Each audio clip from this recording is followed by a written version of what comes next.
안녕하세요. 찬양 들으니 좋죠? 같이 한번 기도하고 시작하겠습니다. 사랑과 은혜가 충만하신 거룩하신 아버지 하나님 감사합니다. 오늘 또 하나님의 귀한 말씀을 함께 배울 수 있는 기회를 주신 것 감사드립니다. 주 성령께서 친히 역사해 주심으로 하나님의 말씀이 올바로 증거될 수 있도록 도와주옵소서. 말씀을 전하는 부족한 자의 입술을 주관해 주셔서 하나님의 뜻을 더욱 분명히 전달하는 귀한 시간이 될 수 있도록 도와주옵소서. 시종을 주님께 부탁드리며 우리를 사랑하시는 예수님 이름으로 기도드립니다. 아멘. 우리 요한복음 14장을 한번 보시겠습니다. 요한복음 14장 6절입니다.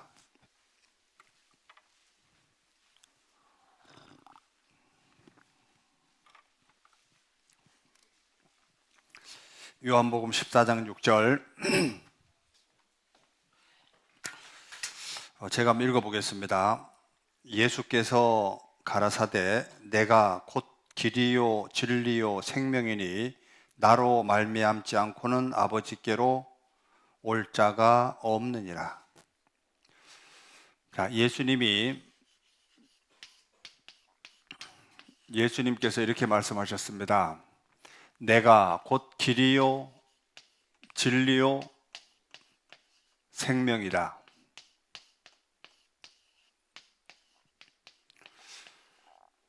자, 사람이 인생 가운데 누구에게 제일 많이 속을 것 같습니까?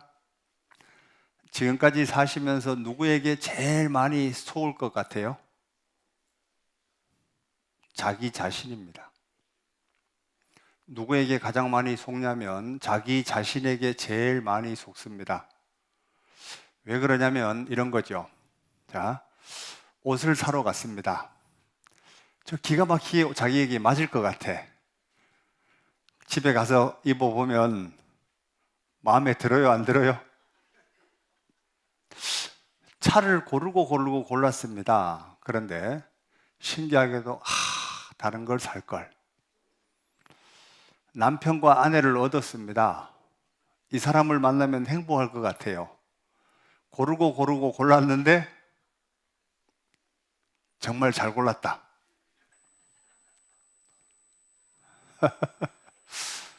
실제는 이게 인생입니다. 그런데 왜 사람이 자꾸 자기에게 속냐면 예수님은 분명히 말씀하시기를 내가 곧 길이다.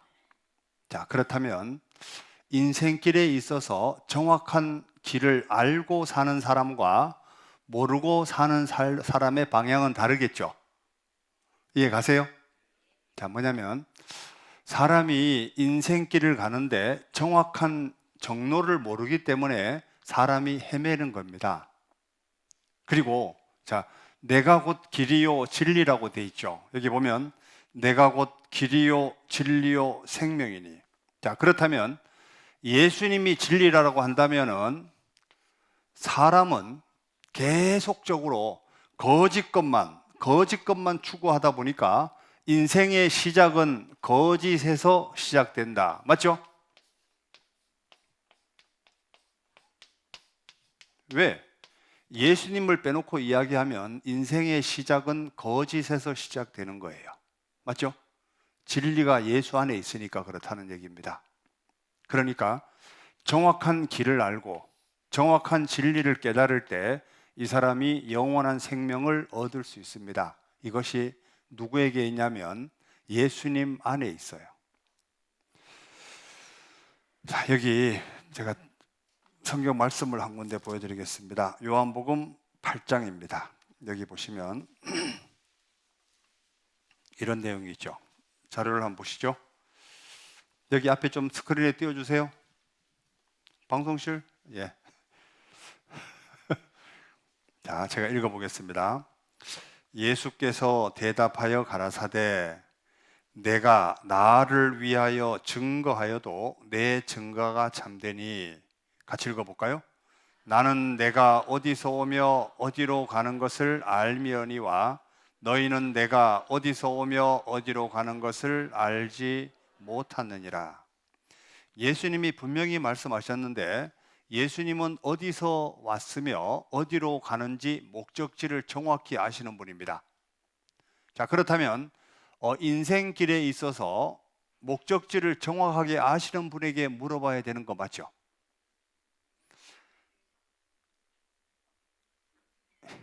예? 저 중간에 뭐 별로 마음에 안 드시는 분이 계시는가 봐. 자, 뭐냐면 예수님은 목적지를 정확하게 아시는 분이기 때문에 인생길에 있어서 목적지를 정확히 아시는 분에게 물어봐야 되겠죠. 어떤 절에 다니시는 분이 스님에게 질문을 던졌습니다. 죽음을 건너가서 어떻게 될까요? 미리 좀 알고 싶어서 질문을 던졌습니다. 어떻게 대답하는지 한번 보시죠. 불교 공부하는 중인데 네. 깨달음에 대해서 예. 좀 알고 싶고 또 두 가지는 죽음에 대해서도 좀 알고 싶습니다. 죽는 거야 뭐 알고 싶어요. 좀 있으면 이제 죽을 건데. 저절로 알아질 건데. 죽은 후에는 어떻게 되는 것인지. 그건 죽어보면 알 거니까. 그럼 미리 물을 건 뭐 있어요? 죽고 나면 나는 모르지 않습니까? 예? 저는 모르잖아요. 그러니까 전도 알고 죽자 이런 이야기죠. 예, 그런 거는 이제 망상이라 그래요. 서울 지금 가는 차를 타고 가면서 자꾸 서울에 대해서 미리 알고 싶어 하는 거는 어떻게 보면 좋은 면도 있지만은 버스에서 내리면 서울 저절로 다 눈에 보여요. 그래서 그 궁금해할 필요 없어요. 이 말 들으니까 더 깝깝해지죠. 실제 질문을 던지는 사람이 이 이야기를 듣고 이 해답을 나름대로 듣고 집에 가서 괴로웠을까요? 아주 마음이 편했을까요? 괴로웠죠. 자, 이렇게 성경은 이렇게 애매모호한 것이 아닙니다. 왜 그러냐면 하나님은 정확하게 우리에게 인생길을 알려주는 거예요. 그리고 봐요. 성경 전도서에 뭐라고 되어 있냐면 사람은 자기 삶에 대해서 반드시 너가 책임을 져라. 선택은 내가 하는 거잖아요. 여기 보면 이런 내용이 있습니다. 봐요. 자신이 선택한 삶을 반드시 평가받을 때가 있거든요. 청년이여 내 어린 때를 즐거워하며 내 청년의 날을 마음에 기뻐하여 마음에 원하는 길 내 눈이 보는 대로 쫓아 행하라. 이것은 너가 좌로 뛰든 우로 뛰든 알아서 뛰어라. 그러나 너가 선택한 것에 대한 책임은 너가 져라. 이 말이죠. 하나님이 정해놓은 게 아니거든요.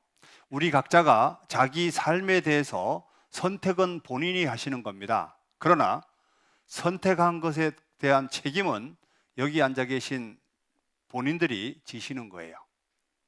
하나님은 모든 사람에게 하나님 알만한 것을 심어뒀습니다. 그리고 이 죄는 내가 지을 수도 있고 안 지을 수도 있어요. 그러나 내가 죄를 지었다라고 하면 그 책임은 하나님은 나에게 물을 거다라는 얘기거든요. 왜? 선택은 본인이 했으니까 거기에 대한 책임은 져라. 그러나 하나님은 기다리고 있습니다. 계속 힘들고 어려운 과정이 나에게 주어질 때 올바른 선택을 할 수 있도록 하나님은 계속 기다려주고 있다는 얘기입니다. 지금까지 진리를 깨닫지 못한 사람이 있다면 70년 사셨다. 70년 동안 하나님은 기다려주고 계신 거예요. 그러나 70년 동안 자기가 계속 선택했다는 얘기거든요. 그런데 이번 기회가 가장 올바른 선택이 되었으면 좋겠습니다. 평가는 본인들이 하시는 거예요. 성경 말씀을 배우면서 내가 이 길로 내 자신을 선택해야 되겠다. 스스로 정하는 거예요. 그렇겠죠? 여기 보시면 슬기로운 자의 지혜는 자기의 길을 아는 것이라도 미련한 자의 어리석음은 뭐라고요? 속이는 것이니라. 그래서 인생은 괴테가 말하기를 인생은 속도가 아니라 뭐라고요? 방향이다. 인생은 속도가 중요한 게 아니에요. 정확한 방향이 중요한 거예요. 우리는 다른 사람과 같아지기 위해 삶의 4분의 3을 빼앗기고 있다. 이 말은 뭐냐면 내 인생은 나의 것 이렇게 말하지만 실제 스스로가 선택하는 게 아니라 다른 사람과 닮아가기 위해서 계속 자기 의지와 관계없이 선택한다는 얘기거든요. 맞죠?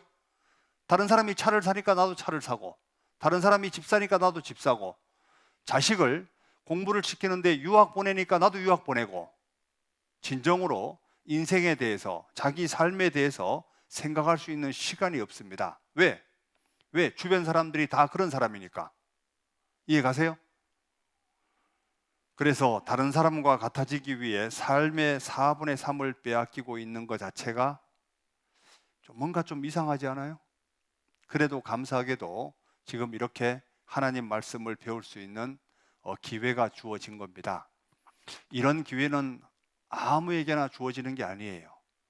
분명히 여기 모시고 오신 분들의 마음이 분명히 있습니다. 봐요. 사람에게 부탁을 할 때 그 사람이 싫어하는 줄 알면서 부탁한다는 게 쉽다고 생각하세요? 그 사람과 관계를 좋게 하기 위해서는요, 우리가 좋은 말 마음껏 할 수 있습니다. 그런데 결과물이 안 좋은 걸 알면서 그 좋은 말을 계속하기는 어렵다고요.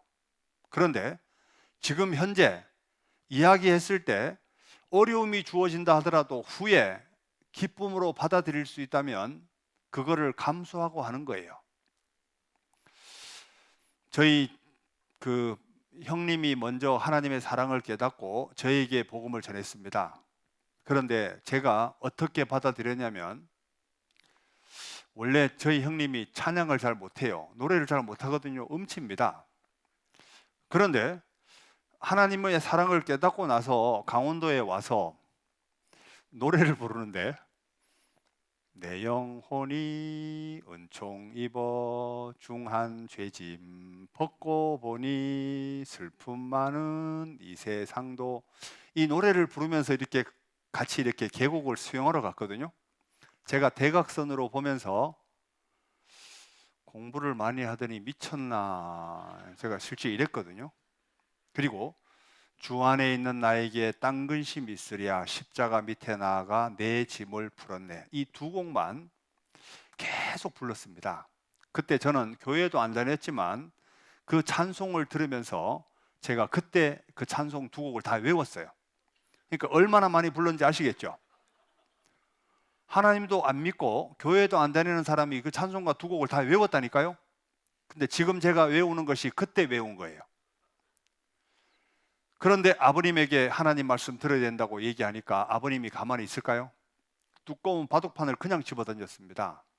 그리고 바둑알이 들어가 있는 바둑 그 케이스 있잖아요. 알까지 들어가 있는 거 얼굴에 그냥 던졌어요. 얼굴에 피가 막 흐르는 거예요. 근데 어머니는 빨리 막 등을 때리면서 빨리 이놈아 빨리 막 피해라고 이러는데 가만히 있어요. 그래서 어머니가 막 밀다시피 해서 가면요, 산에 혼자 앉아가지고 이렇게 울고 있어요. 나는 형이 또 산에 또 잘못될까 봐 따라가가지고 옆에 앉아가지고 왜 이렇게까지 해야 될까? 저도 이해가 안 갔습니다. 그런데 강원도만 왔다 가면 울고 갔어요. 자, 한번 생각해 보죠. 근데 왜 저렇게 얘기하지? 그때는 몰랐어요. 제가 진리를 깨닫고 난 후에 정말 형님의 마음이 이해가 갔습니다. 지금은 너무 감사해요. 그때 정말 잘 참았다. 자, 여기 앉아 계신 분들 강제로 끌려오신 분도 있을 것 같아요. 그리고 어떤 분은 정말 여기에 오고 싶어서 말씀을 듣기 위해서 진리를 찾는 마음으로 왔는 사람은 거의 없을 것 같습니다. 맞죠? 여기 솔직히 진리를 찾고 싶어서 정말 내가 이번에 진리를 깨닫지 못하면 나는 정말 목숨을 내놓고 들어야 되겠다, 이런 마음으로 오신 분 솔직히 손 한번 들어보시죠. 야, 우리 박수 한번 쳐주죠. 네, 아유, 네. 실제 저 마음이 진심이라면 저분은 이 성경 강연회 끝날 때 반드시 진리를 깨닫고 돌아갑니다. 그래서 우리가 어차피 강사가 틀린 말을 하는지 바른 말 하는지 다들 객관적으로 분명히 평가를 해보셨으면 좋겠습니다. 그래서 믿을 만한 증거가 확실하다라고 하면 반드시 믿어야 돼요. 그게 남자다운 겁니다. 맞죠? 믿을 만한 증거가 확실하면 반드시 받아들여야 되고, 믿을 만한 증거가 없다면 이거 배척해도 관계없습니다. 스스로 판단했으면 좋겠어요. 열린 마음으로 잘 들어주시기를 다시 한번 부탁드리겠습니다. 자, 여기 사람을 어제 마지막 시간에 이 말씀을 드렸습니다. 주께서 내 장부 오장육부를 지으시며 나의 모태 어머니 뱃속에서 나를 조직하셨나이다. 내가 주께 감사하옴은 나를 지으심이 신묘막측하심이라. 주의 행사가 기이함을 내 영혼이 잘 아나이다. 이 신묘막측이라는 뜻이 이겁니다. 어미하고 기이하며 비상하여 감히 헤아릴 수 없다. 하나님의 초월하고 신비로운 솜씨를 강조한 표현이다. 옆 사람 봐봐요. 너무 기가 막히게 만들지 않았어요? 한번 보시죠. 신기하지 않아요? 어떻게 이렇게 만들었을까? 그리고 한 분 작품은 틀림없는 것 같아요. 콧구멍 2개, 눈 2개, 귀 2개, 입 1개. 지금 지구상에 있는 동물들, 생명체들 보면요, 다 그렇죠. 신기하게 그렇게 생기지 않았어요? 왠지 한 분 작품 같지 않아요? 그런데 짐승들은 좀 달라요. 짐승들은 땅만 보고 갑니다. 혹시 짐승이 하늘 보고 다니는 짐승 본 적 있어요? 짐승은 땅만 보죠. 새도, 하늘을 나는 새도 하늘을 쳐다보고 살지 않습니다. 땅을 쳐다보고 살아요. 그런데 사람은 땅을 쳐다볼 수도 있고 하늘을 쳐다볼 수도 있습니다. 우리의 선택입니다. 그런데 언제 하늘을 쳐다보냐면 아프고 힘들고 괴로울 때. 그죠? 만사형통일 때는 하나님을 절대로 찾지 않습니다. 그런데 만사불통일 때 하나님을 찾습니다. 여기 사람이 어머니 뱃속에서 만들어지는 과정을 한번 잠깐 보시죠.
신기하지 않아요? 이렇게 태어났습니다. 어머니 뱃속에서. 이게 저절로 됐다고 생각해요? 아니면 누군가가 계획적으로, 의도적으로 이렇게 만들었다고 생각하세요? 주께서 나를 지으심이 신묘막측하심이라. 놀랍게 지어졌습니다. 그런데 태어나는 것은 자기 의지와 관계없이 태어났지만 이제 우리의 삶은 선택의 삶이에요. 이해하시죠? 그래서 자, 한 가지만 더 생각해 보죠. 여기 우리가 각자가 지금 살아가고 있는데 여기 솔직히 안 죽고 싶은 분 손 한번 들어보시죠. 안 죽고 싶은 분. 왜 제가 도와주려고 그래요? 안 죽고 싶은 분. 예? 이분들 다 죽고 싶은가 봐. 자, 뭐냐면 제가 안 죽는 비결을 알려드릴게요. 어떻게 하면 안 죽냐면 숨을 계속 쉬면 돼요. 방법은 정확하죠. 그런데 이게 자기 의지로 되던가요? 안 되죠. 이게 사람이 심장을 뛸 수 있게 도와주는 게 뭐냐면 동방결절이라는 겁니다. 계속적으로 호흡을 할 수 있도록 계속 튕겨주는 거예요. 성경에 생명의 원천이 주께 있사오니 주께서 호흡을 취하신 즉 저희가 죽어 본 흙으로 돌아가고, 이 말씀은 뭐냐면 하나님이 나에게 지금도 호흡을 할 수 있도록 계속적으로 도와주고 있으니까 내가 숨을 쉬고 있는 거예요. 이해 가세요? 자, 뭐냐면 하나님이 지금도 나의 생명을 연장시키기 위해서 계속 호흡을 주지 않으면 여기 앉아 계신 분들 한 분도 살아있을 수 없다는 얘기거든요. 사람이 왜 죽냐면 자기가 숨을 쉬고 싶어도 숨이 안 쉬어집니다. 이 숨은 자기 의지로 쉬는 게 아니에요. 만약에 호흡을 자기 의지로 쉰다면 이렇게 해야 돼요. 밤에 주무시면 안 돼요. 죽어요. 그죠? 밤에 잠이 오는데 숨 쉬어, 숨 쉬어, 숨 쉬어, 숨 쉬어. 잘 수 있을까요? 내가 살아있다는 것 자체가 지금도 하나님이 나에게 호흡을 주고 있다는 증거입니다. 주께서 생명과 호흡과 만물을 친히 주시는 분이라 계속적으로 지금 공급해 주고 있습니다. 지금도 하나님이 우리에게 기회를 주고 있다는 거예요. 그래서 지금 이 시간은 특별히 역사를 통해서, 역사 영어로 뭐라 그러죠? 히스토리죠. His story. 그의 이야기입니다. 하나님의 이야기예요. 그래서 역사에 반드시 하나님이 들어가야 돼요. 자, 역사의 시작이 하나님께로부터 됐습니다. 자, 지금 현재 지구상의 인구가 한 몇 억 되죠? 한 80억 정도 되죠? 안 세봤어요?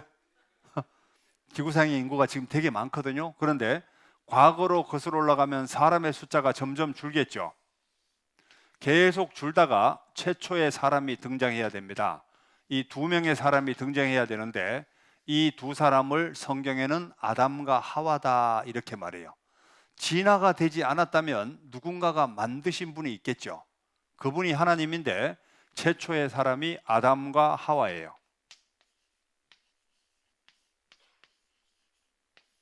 이 두 사람이 살았던 동네가 성경에는 에덴 동산이다 이렇게 말합니다.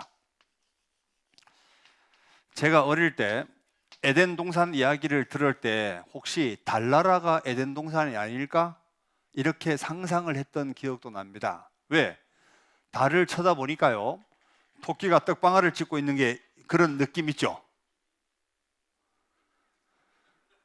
이분들은 달도 안 쳐다보는가 봐. 달을 쳐다보면 토끼가 떡방아 찢는 것처럼 이렇게 보입니다. 그래서 야, 혹시 저기가 미지의 세계 에덴 동산이 아닐까? 이렇게 상상을 했던 적이 있습니다. 그런데 성경에 분명히 역사적으로 사실이라면 최초의 사람이 살았던 동네가 있어야 원칙이 맞죠. 그거를 성경에는 에덴 동산이다 이렇게 말하고 있습니다. 그런데 에덴 동산이 지구상에 있다면 성경은 사실이 맞죠. 그런데 에덴 동산이 지구상에 있습니다.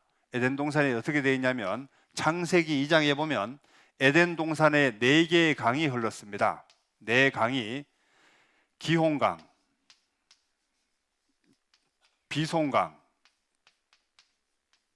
히데겔, 유브라데 이렇게 4개의 강이 흘렀다고 되어 있습니다. 이 4개의 강만 찾으면 에덴 동산의 위치를 정확히 알 수 있겠죠. 그런데 이 2개의 강은 지금도 이라크 지방으로 흐르고 있습니다. 영어 성경에는 히데겔을 티그리스로 번역이 되어 있고 유브라데는 유프라테스로 번역이 되어 있습니다. 터키에서 시작해서 페르시아만으로 들어가는 이 2강, 지금도 흐르고 있습니다. 그런데 이 2개의 강이 지구상에 없어요. 그런데 이 2개의 강의 위치를 성경은 정확히 언급하고 있거든요. 그런데 그 위치를 찾아보면 이 2 강이 있겠죠. 지금 과학이 발달하기 때문에 이거 금방 찾습니다. 지금 다 찾았어요. 왜? 지금 찾았으니까 지금 이게 설명하는 거잖아요. 여기 보면 여호와 하나님이 동방의 에덴의 동산을 창설하시고 그 지으신 사람을 거기 두시고 에덴 동산이라는 곳을 하나님이 만드셨습니다. 그리고 에덴 동산에 4개의 강이 있는데 강이 에덴에서 발원하여 동산을 적시고 거기서부터 갈라져 4 근원이 되었으니 첫째 강의 이름은 비송강, 둘째 강의 이름은 기온강, 셋째 강은 히데겔, 넷째 강은 유브라데더라. 요 3번째 강과 4번째 강은 지금도 이라크 지방으로 흐르고 있습니다. 그런데 요 2개의 강만 없어요. 숨겨져 있다고요. 사막 속에. 그런데 첫째 강의 이름은 비손이라 금이 있는 하윌라 온 땅에 둘렸으며, 그러면 하윌라 온 땅 주변에 반드시 강의 흔적이 있다 없다? 있겠죠. 그래서 하윌라 온 땅을 둘러보고 큰 강줄기가 발견되면 그것은 비송강이 맞겠죠. 그리고 둘째 강의 이름은 기온이라 구스 온 땅에 둘렸으며, 구스는 에티오피아거든요. 에티오피아 온 땅에 둘렸다니까 에티오피아 땅 주변을 보면 큰 강줄기가 있다. 이것은 틀림없이 기온강이에요. 그래서 찾아내게 됐던 겁니다. 4개의 강의 발원지라니까 얼마나 비옥한 땅이었을까요? 혹시 대한민국 수도를 관통하고 있는 한강 발원지가 어딘지 아세요?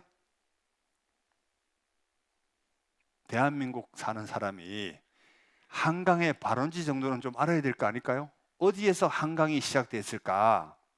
태백 검룡소입니다. 거기가 한강의 발원지예요. 제가 작년에 태백에 집회를 갔다가 거기 갔다 왔어요. 그리고 낙동강의 발원지는 혹시 어딘지 아세요? 낙동강.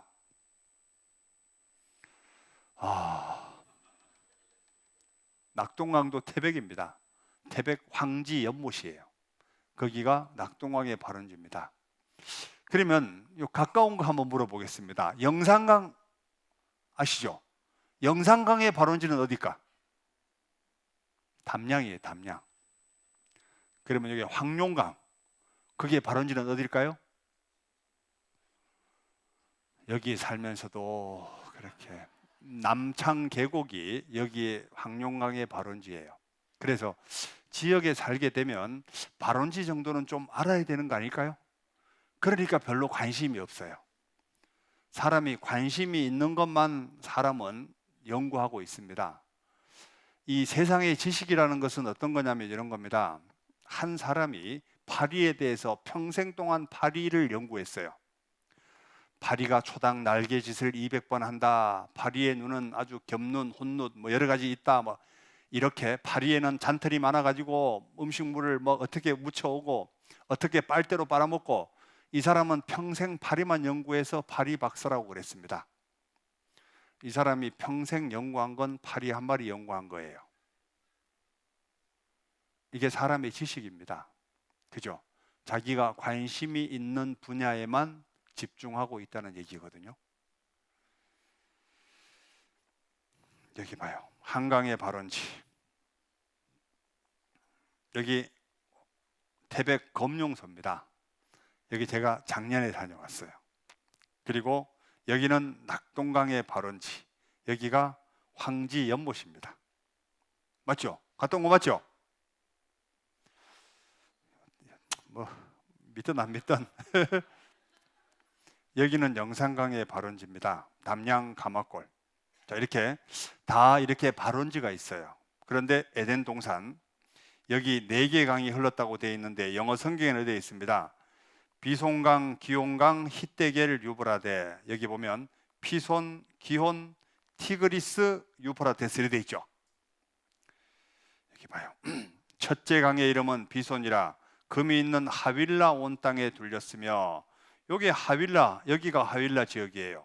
여기에서 큰 강, 비손강이 발견됐습니다. 지금은 사막이에요.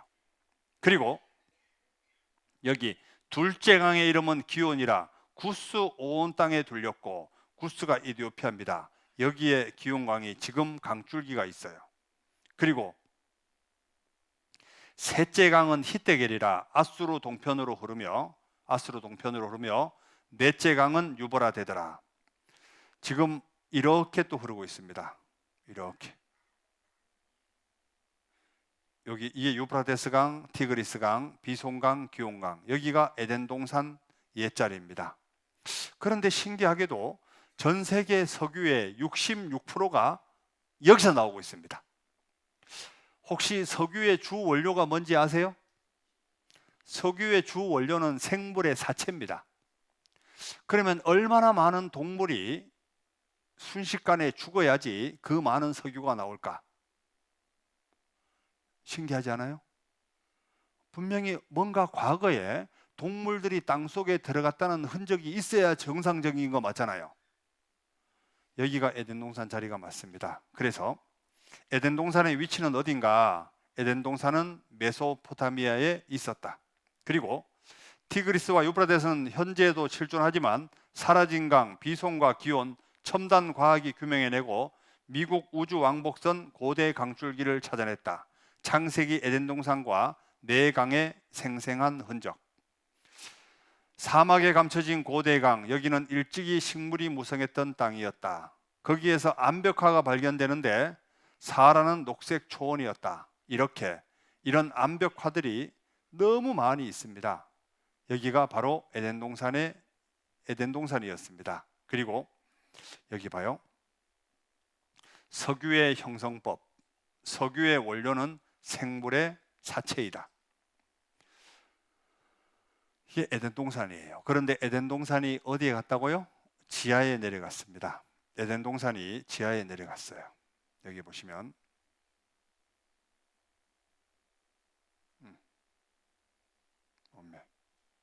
다시 보시죠. 같이 읽어보죠. 너의 영화와 광대함이 에덴 모든 나무 중에 어떤 것과 같은고, 그러나 내가 에덴 나무와 함께 지하에 내려갈 것이요. 자, 이래서 에덴 동산이 지하에 내려가고 아담과 하와는 에덴 동산에서 쫓겨나게 된 겁니다. 이때부터 사람에게 고생이라는 것, 고통이라는 것이 시작됐어요. 자, 왜 사람에게 고통이라는 것이 주어지게 됐냐면 요거는 한번 생각해 봐야 될 것 같아요. 원래 하나님이 사람을 지을 때 영원히 죽지 않게 만들었습니다. 사람에게 죽음이 임한 것은 하나님의 말씀에 불순종함으로 인해서 사람에게 죽음이 임하게 됐던 겁니다. 왜? 하나님이 에덴 동산에서 선악을 알게 하는 나무의 실과를 먹지 마라, 먹는 날 정령 죽으리니, 이런 법이 에덴 동산에 있었어요. 이때 법이라는 것은 이 한 가지밖에 없었습니다. 자, 사람들이, 하나님 믿기 싫어하는 사람들이 이것을 가지고 비아냥거리는 분들이 있습니다. 뭐라고 하냐면 괜히 하나님이 선악과를 만들어 가지고 사람을 먹으면 죽네 사네 이렇게 실험한다고.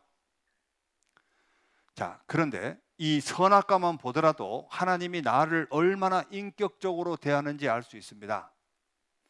자, 사람을 만들 때 처음부터 자기만 사랑하게 만들었다면 이건 사람이 아니라 로봇이에요. 맞죠? 사람에게 선택할 수 있는 기회를 주고 자기를 받아들일 때 진정으로 사랑은 이루어지는 거거든요. 예를 들어서 제가 군대에 간다고 해보죠. 군대에 가려고 하는데 사랑하는 이제 순이하고, 순이야, 내가 너를 사랑한다. 내가 군대 갔다 올 동안 너 3년 동안 기다려줄 수 있겠냐? 당연히 기다리지. 근데 군대 갔는데 한 달 지나고 2달 지나고 어떤 옆에 한 사람이 붙었어요. 그러다가 야 어떻게 3년 기다려 이러다가 그 사람하고 눈이 맞았습니다. 이 사람이 정말 값진 결혼이라는 것은 이 나를 믿고 기다려줬을 때 진정으로 값진 결혼이 맞겠죠? 아니요. 이분들 별로 기분이 안 좋은가 봐. 만약에 동산 모든 나무의 실과를 너가 먹지 말고 선악과만 먹어라 이렇게 했다면 조금 하나님이 이상한 분일 수도 있잖아요. 그런데 동산 모든 나무의 실과는 네가 먹지만 요거만 제발 먹지 마라. 요게 법이었습니다. 제가 우리 집사람에게 이렇게 말했다고 해보죠. 여보, 제가 보기에는 짠해 보여도 만약에 대기업의 회장이라 해보죠. 그래 안 보이지만 이제 예를 들어서 제가 한 돈 1,000만 원을 제 집사람에게 주면서 여보 내가 여기 장성에 가서 세미나를 하고 올 테니까 자네가 일주일 동안 쇼핑도 하고 친구도 만나고 맛있는 것도 많이 사 먹고 놀다 노시오. 그런데 바람만 피우지 마시오. 자, 이게 남편으로서 무리한 부탁일까 정상적인 부탁일까요? 아니 그걸 말이라고 해요? 이게 이렇게 말하는 게 더 이상하죠. 자, 뭐냐면 하나님은 나를 인격적으로 대우해주고 있다고요. 제발 이것만 먹지 마라. 그런데 이걸 범하게 됐어요. 마귀의 게임에 빠져가지고. 그래서 세상에 임하게 된 것이 죽음이라는 것이 임하게 됐습니다. 먹는 날 정령 죽으리니. 이래서 세상에 죽음이 임하게 됐던 겁니다. 그리고 아담이 범죄하고 난 후에 무화과 나무 옷을 가지고 해입고 나서 하나님이 아담을 부릅니다. 아담아 내가 어디 있냐 이러니까 내가 벗었으므로 두려워하여 숨었나이다. 이게 최초의 두려움이에요. 왜? 사람은 죄를 지면 두렵게 돼 있거든요.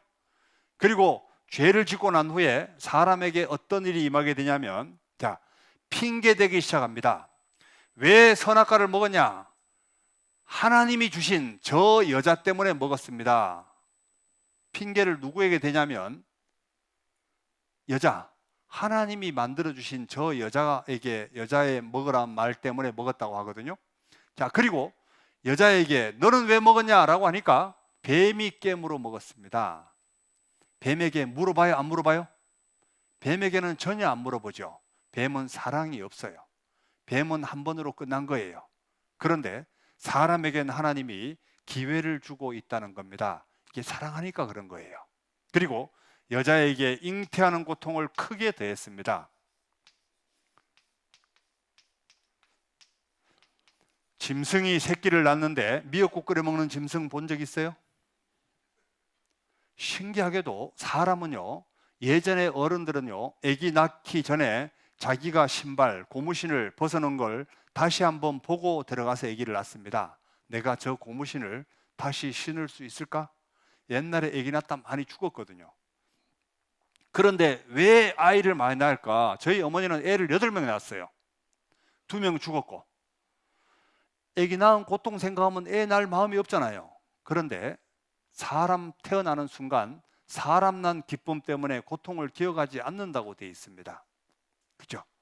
그리고 아담에게도 얼굴에 땀이 흘러야 식물을 먹도록 한 거예요. 그래서 인생은 수고와 고생밖에 없도록 되어 있습니다. 그리고 땅도 저주를 받았어요.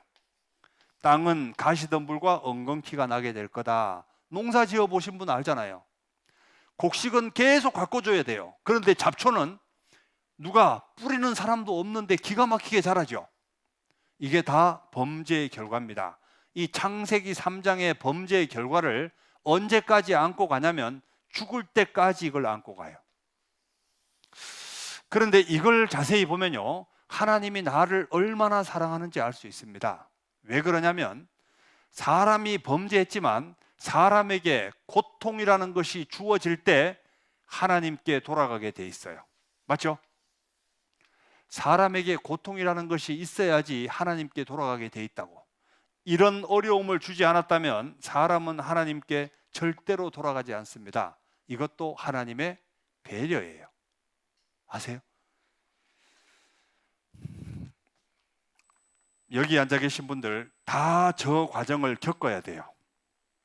여기 보면 또 여자에게 이르시되 내가 잉태하는 고통을 크게 더하리니 수고하고 자식을 낳을 것이며 너는 남편을 사모하고 남편은 너를 다스릴 것이니라.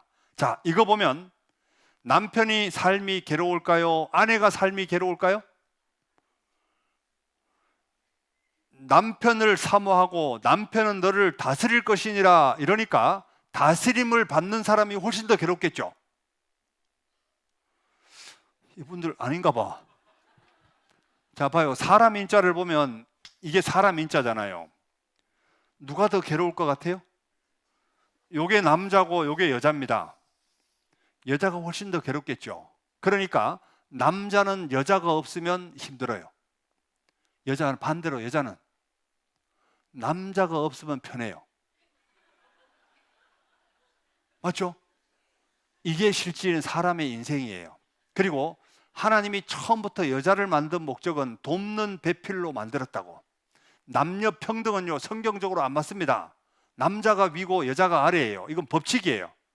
왜? 하나님이 그렇게 정해놨거든요. 그런데 그렇다고 여자를 함부로 다루라고 하지 않았습니다. 사랑의 짝으로 만든 거예요. 맞죠? 이게 여자라고. 그래서 남편들이 사랑하는 아내가 죽으면요 남편도 빨리 돌아가십니다. 왜? 도와주는 사람이 없으니까. 그런데 아내는 남편이 돌아가시면 더 오래 살아요. 왜 그럴까? 그 스스로가 판단했으면 좋겠습니다. 금술 좋은 분들도 언젠가는 같이 헤어져야 돼요. 여기 한번 보시죠. 참 부부가 금술이 너무 좋습니다.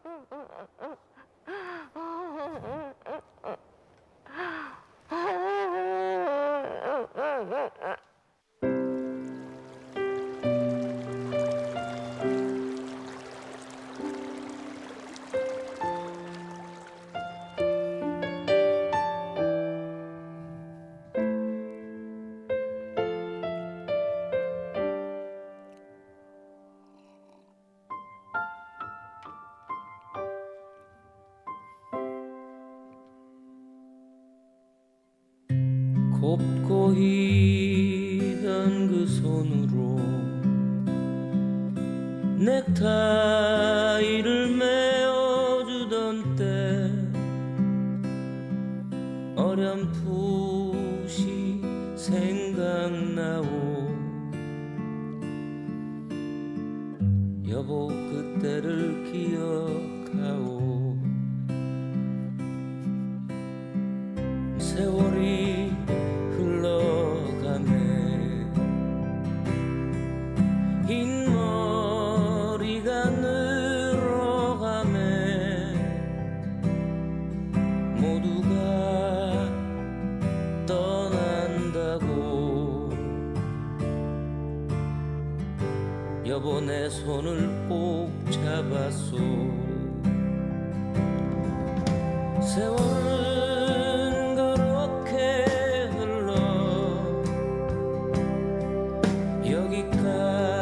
여기까지 왔는데 인생은 그렇게 흘러 황혼에 기우는데 다시 못 올 그 먼 길을 어찌 혼자 가려 하오. 여기 날 홀로 두고. 여보 왜 한마디 말이 없소. 여보 안녕히 잘 가시게. 여보 안녕히 잘 가시게. 여보 안녕히 잘 가시게.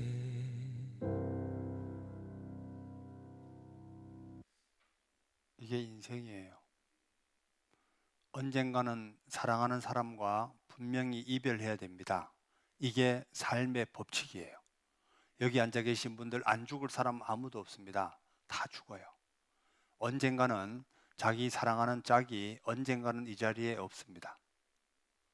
그런데 영원히 살 수 있는 비결이 있어요. 왜 하나님이 고통, 어려움을 허락했냐면 영원한 세상에서 영원히 함께 살기 위해서 이런 기회를 만든 거였거든요. 자, 봐요. 행복한 삶이라는 것은 뭐냐면 육신은 언젠가는 이별하게 돼 있습니다. 사람이 행복한 삶을 살기 위해서는 사람을 반드시 알아야 되는데 사람은 세 가지로 구성되어 있습니다. 영과 혼과 몸으로 구성되어 있어요. 이 가장 중요한 게 하나님의 형상대로 지음받은 이 영이에요. 하나님은 영이시니 예배하는 자가 신령과 진정으로 예배할지니라. 요게 사람에게 가장 귀한 거예요. 왜? 하나님의 형상을 닮았거든요. 그리고 실제는 이 육체, 몸은요, 영혼을 담은 그릇에 불과한 거예요. 우리가 추구하는 거 보면 금방 알 수 있습니다. 사람의 몸은 바디라고 해서 식욕, 먹어야 사니까 성욕, 명예욕, 1차적인 욕구 같은 게 있죠. 이건 몸이 추구하는 거예요. 그런데 사람은 먹을 것이 있고 짝이 있고 그러면 행복해야 되는데 행복해요, 안 해요? 행복하지 않잖아요. 예전에 이런 노래가 있었습니다. 저 푸른 초원 위에 그림 같은 집을 짓고 사랑하는 우리님과 한 100년 살고 싶어. 이 노래 아시죠? 저 푸른 초원 위에 아무리 그림 같은 집을 지어도 사랑하는 우리님과 한 달만 살면 싸웁니다. 맞죠? 절대로 사람은 그게 만족이 안 되게 돼 있다고. 솔로몬은 처와 첩이 1000명입니다. 그래도 만족이 안 돼요. 이게 인생이라고. 자, 육체가 다라면 분명히 만족해야 될 거 아니에요? 이게 만족이 안 돼요. 그러니까 사람에게는 또 혼이라는 것이, 혼이라는 것이 있어가지고 지식, 감정, 의지 이런 게 있는 거예요. 아, 저거 꽃이구나. 아, 저놈을 꺾어가서 우리 집에 꼽아놔야 되겠구나. 이게 지정의예요. 그런데 아무리 많이 배워도 행복해요, 안 해요? 많이 공부하는 것은 몸을 피곤케 하는 거다. 많이 공부한 사람이 훨씬 더 괴롭습니다. 솔직히 지금 세계적인 석학들은요, 지구 살리기 구명운동 대책 없이 마감했다 그럽니다. 13가지 요인을 들어서 지구는 살리지 못한대요. 지금 그 사람들은 지금 머리가 빠개집니다. 알아요? 어떻게 하면 지구를 살릴까 괴로워하는데 우리는 아무 생각 없잖아요. 혹시 지구 살리기 위해서 지금 용 쓰고 있는 분 있어요? 그러니까 실질적으로 행복도를 따지면 공부를 적게 한 사람이 훨씬 더 행복하다고요. 알아요? 많이 공부하는 것은 또 몸을 피곤케 하는 거다. 그래서 또 공부 안 하려고 하지 말고요. 자, 그런데 요게 하나님의 형상을 닮은 거예요. 내 속에 영이 있다는 걸 뭘로 알 수 있냐면, 자, 사람에게는 종교심, 신을 찾고자 하는 마음이 있습니다. 사람에겐 다 있어요. 무신론자라고 할지라도 무조건 신을 찾고자 하는 마음이 있습니다. 자기가 해결할 수 없는 문제에 부딪히게 되면 반드시 신을 찾아요. 맞죠? 그리고 또 사람에게는 영원을 사모하는 마음이 있습니다.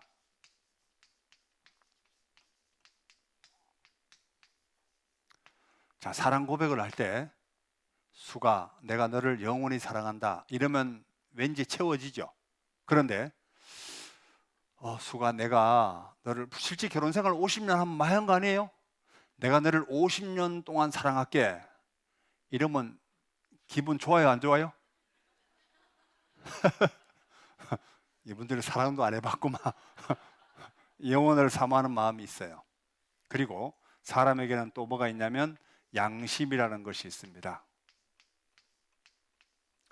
이건 누구에게 배워서 아는 게 아니거든요. 이것이 죄야, 죄가 아니야. 이것이 하나님의 법, 율법이 각 사람 속에 있습니다. 그러니까 사람은 요 세 가지가 충족되기 전에는 절대로 만족이 안 되게 돼 있습니다. 그래서 진정한 만족은 이 세 가지가 충족돼야 되는데, 자, 신을 찾고자 하는 마음, 종교심이 있으니까 온전한 신을 만날 때 더 이상 헤매지 않겠죠. 그리고 영원을 사모하는 마음이 있으니까 영생을 얻을 때 만족되도록 돼 있습니다. 그리고 양심이 있기 때문에 죄를 용서받을 때 만족이 되도록 돼 있어요. 이 세 가지가 이번 성경 강연회 때 다 충족이 될 겁니다. 그럴 때 비로소 사람은 이것이 안 채워진다 할지라도 진정으로 만족이 되도록 돼 있다고요. 그래서 인생의 행복은 이것과 반드시 연결되어 있는 게 맞습니다. 아세요? 이거를 빼놓고 내가 나름대로 행복을 추구하다 보면 계속 허무주의에 빠질 수밖에 없습니다. 아무리 추구해도 허탈한 것밖에 없거든요. 왜? 많이 추구하면 추구할수록 공허함은 훨씬 더 크게 되어 있습니다. 그게 인생이에요. 제가 성경에 있는 얘기만 했습니다. 여기 보시죠. 바울이 아래 오바고 가운데 서서 말하되 아덴 사람들아 너희를 보니 범사에 뭐가 많도다? 종교성이 많도다. 사람에게는 종교성이 있어요. 이 사도 바울이라는 사람이 아테네에 가니까 여러 가지 우상을 섬기고 있는 거예요. 그러니까 분명히 뭔가 우상이 있을 것 같은데 잘 모르겠다 이래서 우상의 이름을 모르겠다 신, 알지 못하는 신 이러고 섬기는 거예요.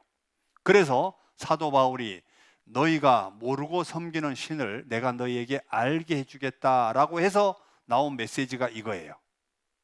그래서 온전한 신을 만날 때 사람은 만족이 되도록 돼 있다고요.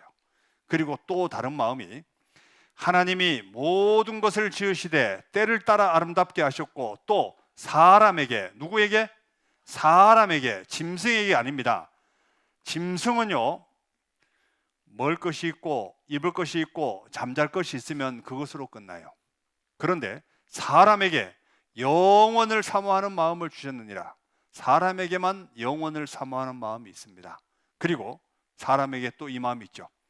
율법 없는 이방인이 본성으로 율법의 일을 행할 때는 이 사람은 율법이 없어도 자기가 자기에게 율법이 되나니 이런 이들은 그 양심이 증거가 되어 그 생각들이 서로 혹은 송사하며 혹은 변명하여 그 마음에 새긴 율법의 행위를 나타내느니라. 내가 너무 못했는데 다른 사람은 나를 좋게 봐요. 그러면 양심은 뭐라 그래요? 나쁜 놈. 맞죠? 내가 너무 잘했어요. 그런데 다른 사람은 나를 몰라줘. 두고 봐. 나중에 다 밝혀질 거야. 이게 양심입니다. 사람은 이게 안 채워지면 절대로 만족이 안 되게 돼 있어요. 여기 애기 한번 보시죠. 이 애가 얼마나 엄마가 그리웠으면 이렇게 엄마 그림을 그려놓고 거기에 신발을 벗고 누워 있을까? 이 아이에게 행복한 삶이라는 것은요, 엄마가 옆에 있어야 되죠. 안 그래요? 우리는 다 영적 고아라고요. 제가 초등학교 들어가기 전에 저희 집에 아들 삼형제가 있었어요. 그런데 저희 큰아버님이 아들이 없었습니다. 자식이 없어요. 생활은 되는데 자식이 없어요. 서울 봉천동에 살았거든요. 그래서 우리 집에 와서 아들 한 명을 양자로 자기가 키우고 싶답니다. 그래서 삼형제 중에 한 명을 보내야 돼요. 그래서 이왕이면 제일 똑똑한 놈을 데리고 가야 되겠다 해서 누가 갔을 것 같아요? 제가 갔어요. 4살 때. 지금 제가 기억이 지금도 생생합니다. 4살 때 그래서 봉천동을 갔어요. 그런데 잘 먹었습니다. 집에 진돗개도 키우고 있고 그 당시에 지금으로부터 55년 전이에요. 그런데 그때 봉천동에 전봇대가 막 세워질 때고 소달구지 다니고 이럴 때였거든요.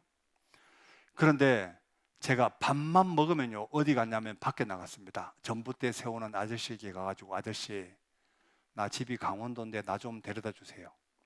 소달구지 끌고 가는 사람 있으면 거기 가서 아저씨 나 집이 강원도인데 나 좀 태워줘요. 한 달 동안 제가 밥만 먹으면 나가서 만나는 사람에게 나의 집이 강원도인데 나 좀 태워주세요. 자, 큰아버지가 열 받을까 안 받을까요? 근데 신기하죠? 아무리 맛있는 거 먹어도요 안 채워져요. 왜? 엄마 보고 싶어가지고. 참 신기하더라고. 그래서 이제 큰아버지가 이놈은 서울에 살 놈이 아니요, 이래서 제가 강원도에 다시 내려갔습니다. 제가 이 사진만 보면 그때가 기억이 나요. 그래서 사람은 실제 다 영적 고아입니다. 엄마에게 가니까요 그렇게 좋을 수가 없어요. 제대로 잘 먹도 못하잖아요, 강원도. 그런데도 너무 좋은 겁니다. 그런데 순간적으로 채워졌지만 하나님이 주시는 것은 그게 아니에요. 순간적으로 채워지는 게 아닙니다. 이것이 내게 강 같은 평화, 내게 강 같은 평화, 이게 반드시 있습니다. 자, 10분 쉬었다가 2교시 말씀을 드리겠습니다. 한 10분 쉬시죠. 내가 피곤해요.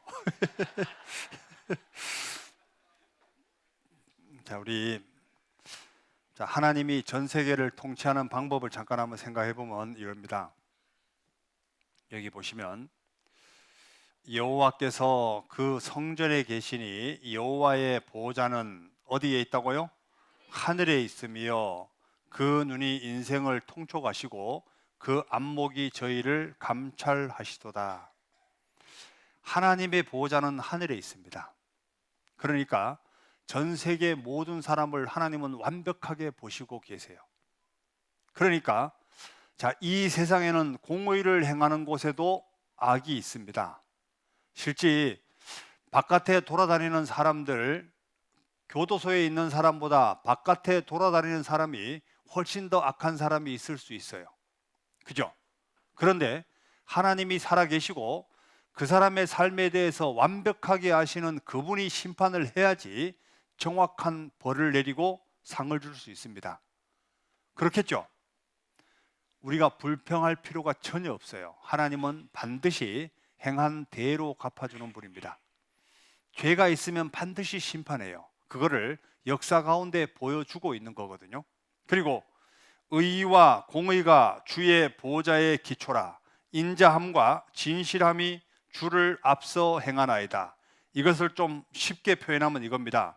하나님은 전 세계를 통치할 때 공의로 통치하고 사랑으로 통치하십니다. 악을 행할 때는 뭐로 나타난다고요? 심판으로 반드시 나타납니다. 그런데 안 나와요? 네. 그러면 이거를 다시 잠깐만 다시 나갔다가 들어오면 돼요.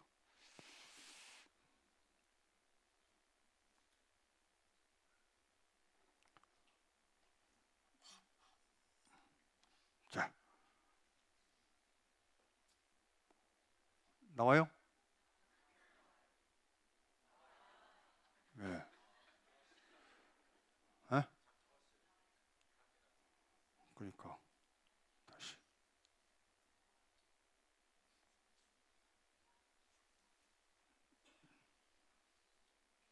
됐죠? 네. 아, 이게 왜 이러지? 자, 봐요. 자, 하나님이 전 세계를 다스릴 때 공의와 사랑으로 다스립니다.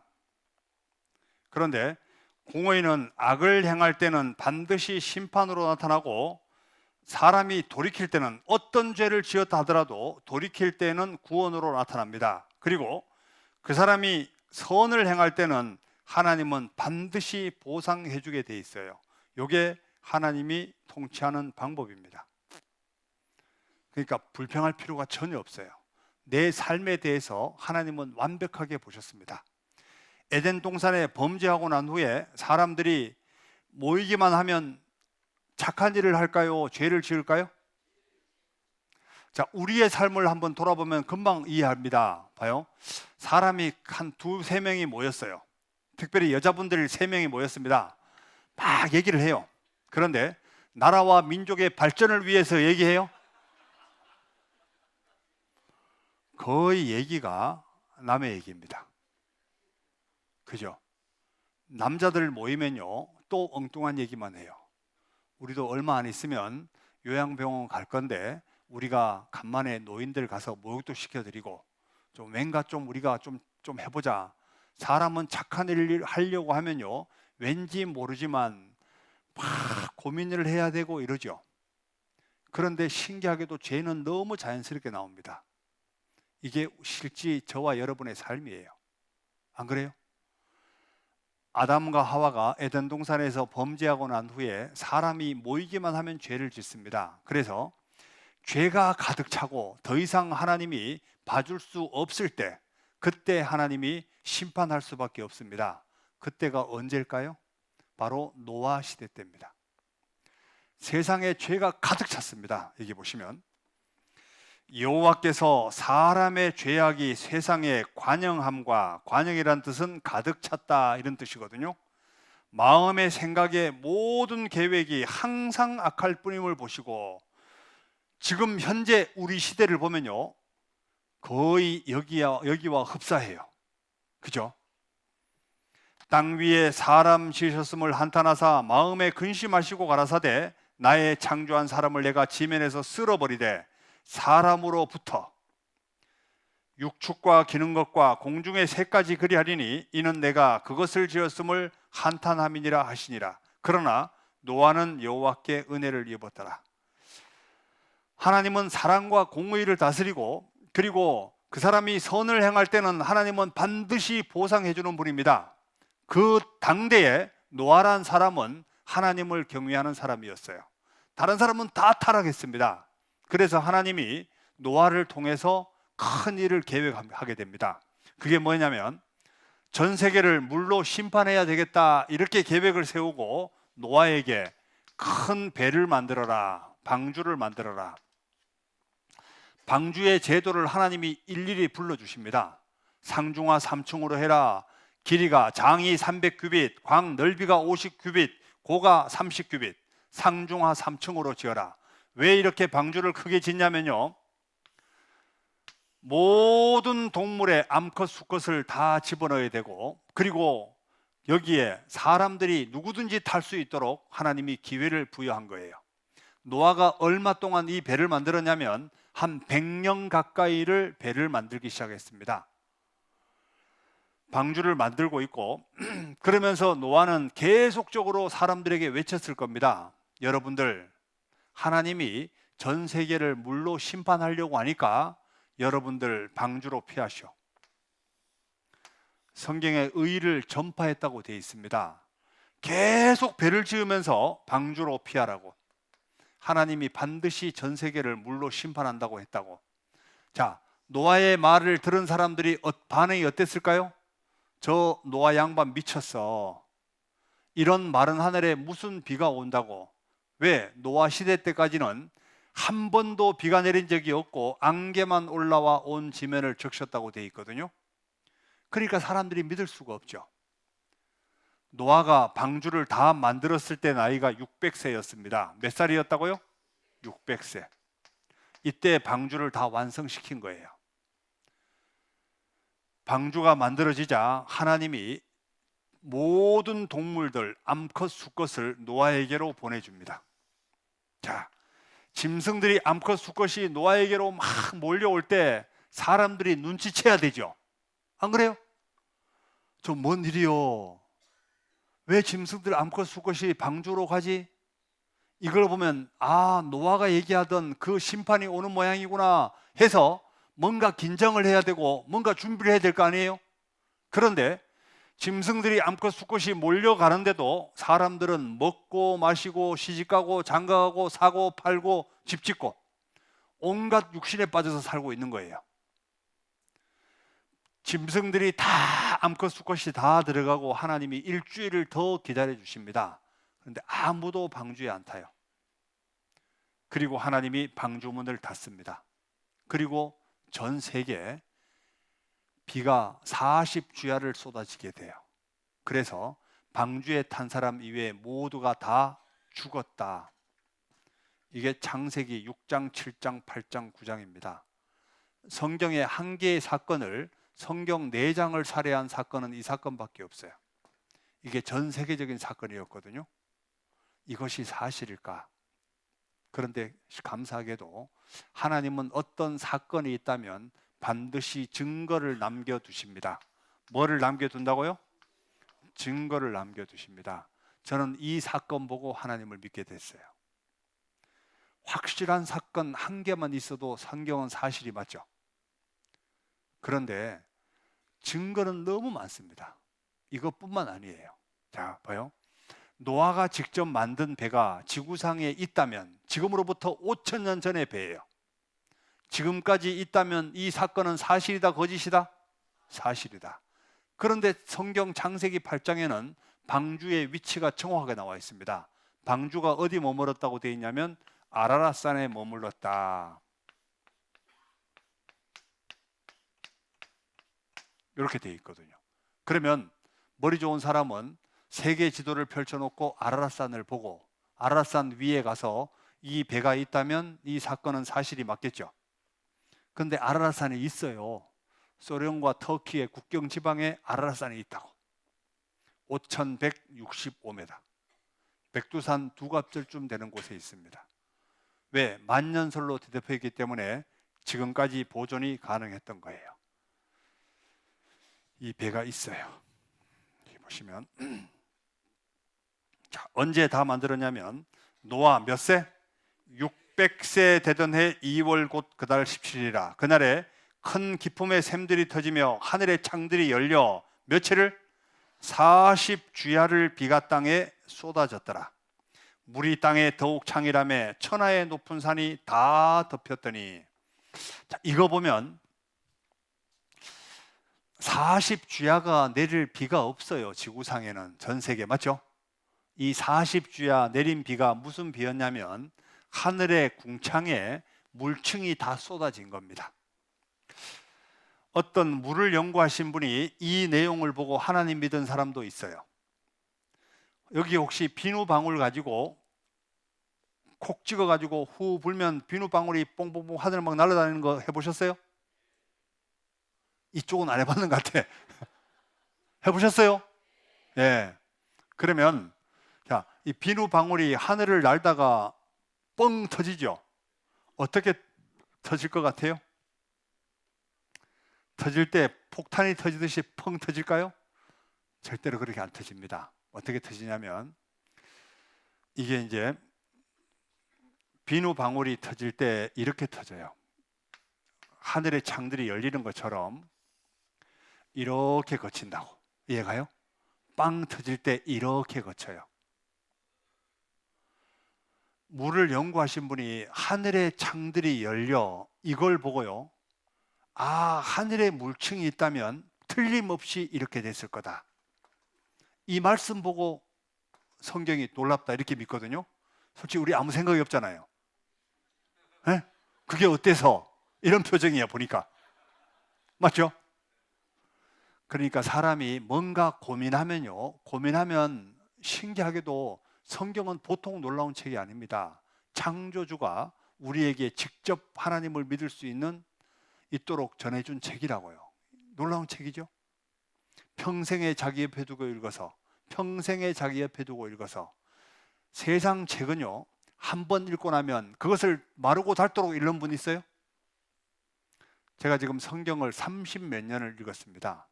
그런데 볼 때마다 성경에 대해서 참 몰라도 너무 모른다 이런 생각이 들거든요. 그런데 평생 읽어도 다 몰라요. 이게 성경이라고요. 신기하죠. 자, 하늘의 창들이 열려 이거 보고 믿었거든요. 40주야를 비가 땅에 쏟았더라. 그리고 신기하게도 대한민국 이 조선기술이 제일 발달되어 있죠. 제일 발달되어 있는데 배를 만들 때 배에다가 물건을 아무리 실어도 배가 절반 이상을 안 깔아넣는답니다. 자, 배에 그 양을 실으면 절반 이상은 안 깔아앉는데요. 그런데 방주의 높이가 얼마냐면 30규빗입니다. 몇 규빗이라고요? 30규빗. 그러면 이 배가 30규빗이면 하늘에 천하의 높은 산이 다 덮였더라 돼 있는데 물이 얼마 올랐냐면 15규빗에 올랐다고 되어 있습니다. 몇 규빗이라고요? 15규빗. 자, 그러면 이 배가 산에 걸릴 수 있을까 없을까? 전혀 안 걸리겠죠. 결국은 물의 양도 하나님이 조절하신 겁니다. 방주가 안전할 수 있도록. 진짜 성경이 보통 놀라운 게 아니에요. 이 배가 아라랏산에 있어요. 그리고 제가 자료 좀 이따 보여줄게요. 저는 성경을 이렇게 상담을 하다가 궁금했던 게 참 많이 있었습니다. 왠지 궁금한 게 많을 것 같이 보이죠? 그래, 안 보여요? 이분들이 제가 아무 생각 없이 사는 줄 아는가 봐. 궁금한 게 너무 많아가지고 아주 집요하게 물어봤습니다. 그런데 신기하게도 물어보는데 너무 두려웠어요. 제가 하는 질문에 대한 답이 성경에 다 있었습니다. 그게 얼마나 두려울까요? 나중에 질문을 하는 것을 포기했어요. 여기 개인적으로 궁금한 분이 있으면 언제든지 괜찮습니다. 왜? 성경에 답이 다 있어요. 자, 노아가 600세 되던 해에 자, 홍수가 났대요. 그런데 노아가 몇 살을 살았냐면 노아가 950세를 살았습니다. 몇 살을 살았다고요? 야, 이거 말도 안 되는 얘기다. 이렇게 하는 사람이 있을 거예요. 틀림없이. 성경에 답이 다 있습니다. 그리고 자, 전 세계를 덮었던 그 많은 물 과연 어디에서 왔을까? 어디에서 왔으며 어디로 갔을까? 궁금하지 않아요? 이게 우주로 날아가진 않았을 거 아니에요? 거기다가 자, 사람이 오래 사는 것도 문제고, 자, 방주에 전 세계 모든 동물 암컷 수컷을 실는 게 정말 가능할까? 용적 계산해 보면 금방 알 수 있을 거 아니에요? 이 지구상에 동물이 얼마나 많은데. 이것도 궁금하고, 또 한 가지는 뭐냐면 짐승들이 암컷 수컷이 방주 안에 들어가서 1년 며칠을 있었습니다. 얼마 있었다고요? 자, 1년 넘게 있었는데 이것들이 뭘 먹고 살았을까? 호랑이가 배고플 때 토끼 안 잡아먹었을까? 네? 안 잡아먹었을 것 같아요. 자, 그리고 자, 방주에 짐승을 다 집어넣을 때 노아가 붙잡아온 게 아니거든요. 하나님이 암컷 수컷을 다 보내줬다고 되어 있거든요. 자, 그러면 자, 노아 식구들은 방주 밖에 이렇게 서 있습니다. 그런데 호랑이, 사자, 코끼리, 토끼 막 달려와요. 도망 안 갈까? 도망 안 갔을까요? 어때요? 여기 앉아 계신 분들 아주 뻔뻔하게 그래 와라 들이받아라 이러고 있을까요? 아마 도망가도 아마 숨기 바빴을 것 같아요. 맞죠? 아나콘다, 독사, 코브라, 살모사, 예? 이런 짐승들이 막 몰려오는데 도망 안 가겠냐고요. 그런데 신기하게도 노아는 자리 배치만 했거든요. 이게 정말 가능할까? 궁금한 게 우리가 찾기 시작하면 너무 많을 수 있죠. 그런데 여기에 대한 답도 성경에 다 있습니다. 신기하지 않아요? 도대체 이것들이 뭘 먹고 살았을까? 왜? 노아가 모든 동물의 식량을 다 준비했다고 되어 있거든요. 노아가 어떻게 동물의 식성을 다 할까요? 그런데 창세기 1장에 보면 모든 동물이 먹는 식량이 다 똑같았습니다. 뭐라고요? 다 똑같았어요. 자, 봐요. 자료가 있으니까 한번 보시죠. 자, 하나님이 명하신 방주의 제도가 이렇습니다. 길이, 넓이, 높이 하나님이 이렇게 만들었습니다. 규빗이 뭐냐면 성인 중지 끝에서 발꿈치까지를 1규빗이라 그래요. 그래서 길이, 넓이, 높이를 하나님이 직접 정해 주셨습니다. 자, 그런데 봐요. 여기 보시면 사실이라는 증거가 있나, 그리고 방주가 정말 있는가, 그리고 방주가 발견되었는가, 노아의 홍수 단순한 신화인가, 물이 땅에서 물러가고 점점 물러가서 150일 후에 감하고 7월 그달 17일에 가실 거 보죠? 방주가 아라랏산에 머물렀으며, 그러면 아라랏산에 올라가서 방주가 있다면 이 사건은 사실이 맞겠잖아요. 자, 여기 아라랏산이 있습니다. 5165m 아라랏 마운틴 돼 있죠? 여기 아라랏산, 터키 아라랏산, 성서 속에 노아의 방주가 닿았던 곳. 여기 보면 노아의 방주 묻힌 곳 해발 5,165m, 관광객이 붐빈다. 만년설로 뒤덮여 있기 때문에 지금까지 보존이 가능했던 겁니다. 그리고 노아 방주에 대한 자료는 너무 많아요. 그런데 사람의 수명이 단축된 이유가 이겁니다. 하나님이 가라사대 물 가운데 궁창이 있어 물과 물로 나뉘게 하리라 하시고, 하나님이 궁창을 만드사 궁창 아래의 물과 궁창 위의 물로 나뉘게 하심에 그대로 되니라. 하나님이 궁창을 하늘이라 칭하시니라. 그러면 궁창 하늘 아래에 물이 있었고 이것은 바다예요. 금방 이해가죠? 그러면 궁창 하늘 위의 물은 뭘까? 이게 이해가 안 갔던 겁니다. 이것이 다 쏟아진 거예요. 이거 봐요. 지구가 여기 있다면 여기 궁창 위에 이렇게 물층이 있었던 얘기예요. 이러니까 이것이 노아 홍수 때 그 많은 물이 과연 어디에서 왔을까? 하늘에 물이 다 떨어지고, 그리고 땅에 지하수가 있잖아요. 그것이 솟구치고, 이래서 전 세계를 다 덮었던 겁니다. 그래서 만약에 하늘 위에 물층이 이렇게 있다면 전파, 마이크로파, 적외선, 자외선, X선, 감마선, 몸에 해로운 것들, 이로운 것들 다 차단시키고 이로운 것만 받아들이다 보니까 사람이 오래 살 수밖에 없습니다. 그런데 지금은 물층이 없어서 몸에 해로운 것 자체도 다 뚫고 들어오게 됐어요. 이래서 사람이 오래 못 사는 겁니다. 제가 오래 사는 비결을 알려드릴게요. 빨리 안 늙는 비결은 안 돌아다니면 돼요. 진짜. 바깥에 덜 돌아다니면 덜 늙습니다. 운동선수 가운데 제일 빨리 늙는 선수가 축구선수입니다. 땡볕에 뛰어다니거든요. 그리고 도시에 있는 노인들과 시골에 있는 노인들이 늙는 것이 다르죠. 맞아요, 아니요? 연예인들도 여기 장성 저기 어디 무슨 밭에다 갖다 놓고 밭을 매게 하면요 금방 늙어버려요. 늙는 게 태양광선입니다. 과거의 대기는 이랬어요. 그런데 지금 현재 대기는 이렇다고요. 오존층 O3만 있습니다. 그리고 한국과학기술연구원의 노희천 교수가 말하기를 인간 수명 900살 가능했다. 노아 홍수 전에 하늘에 물층이 존재하고 대기권 위에 투명 수막으로 지구를 보호했고, 그래서 화석이 발견되는데 잠자리가 1m, 바퀴벌레가 30cm, 이런 게 막 기어다니면요 그 사람이 손바닥으로 때려 죽을까요? 망치를 들고 때려야 돼요. 그죠? 그렇게 컸다고. 과거에는 소가 9m, 그 다음에 소라가 1.5m. 그렇게 컸어. 그럼 사람은 작았을까요? 사람도 컸어요. 그러니까 살죠. 그런데 그때는 사람을 상하게 하지 않았다는 겁니다. 좀 이따 보여줄게요. 자, 피부 노화 원인은 뭐라고요?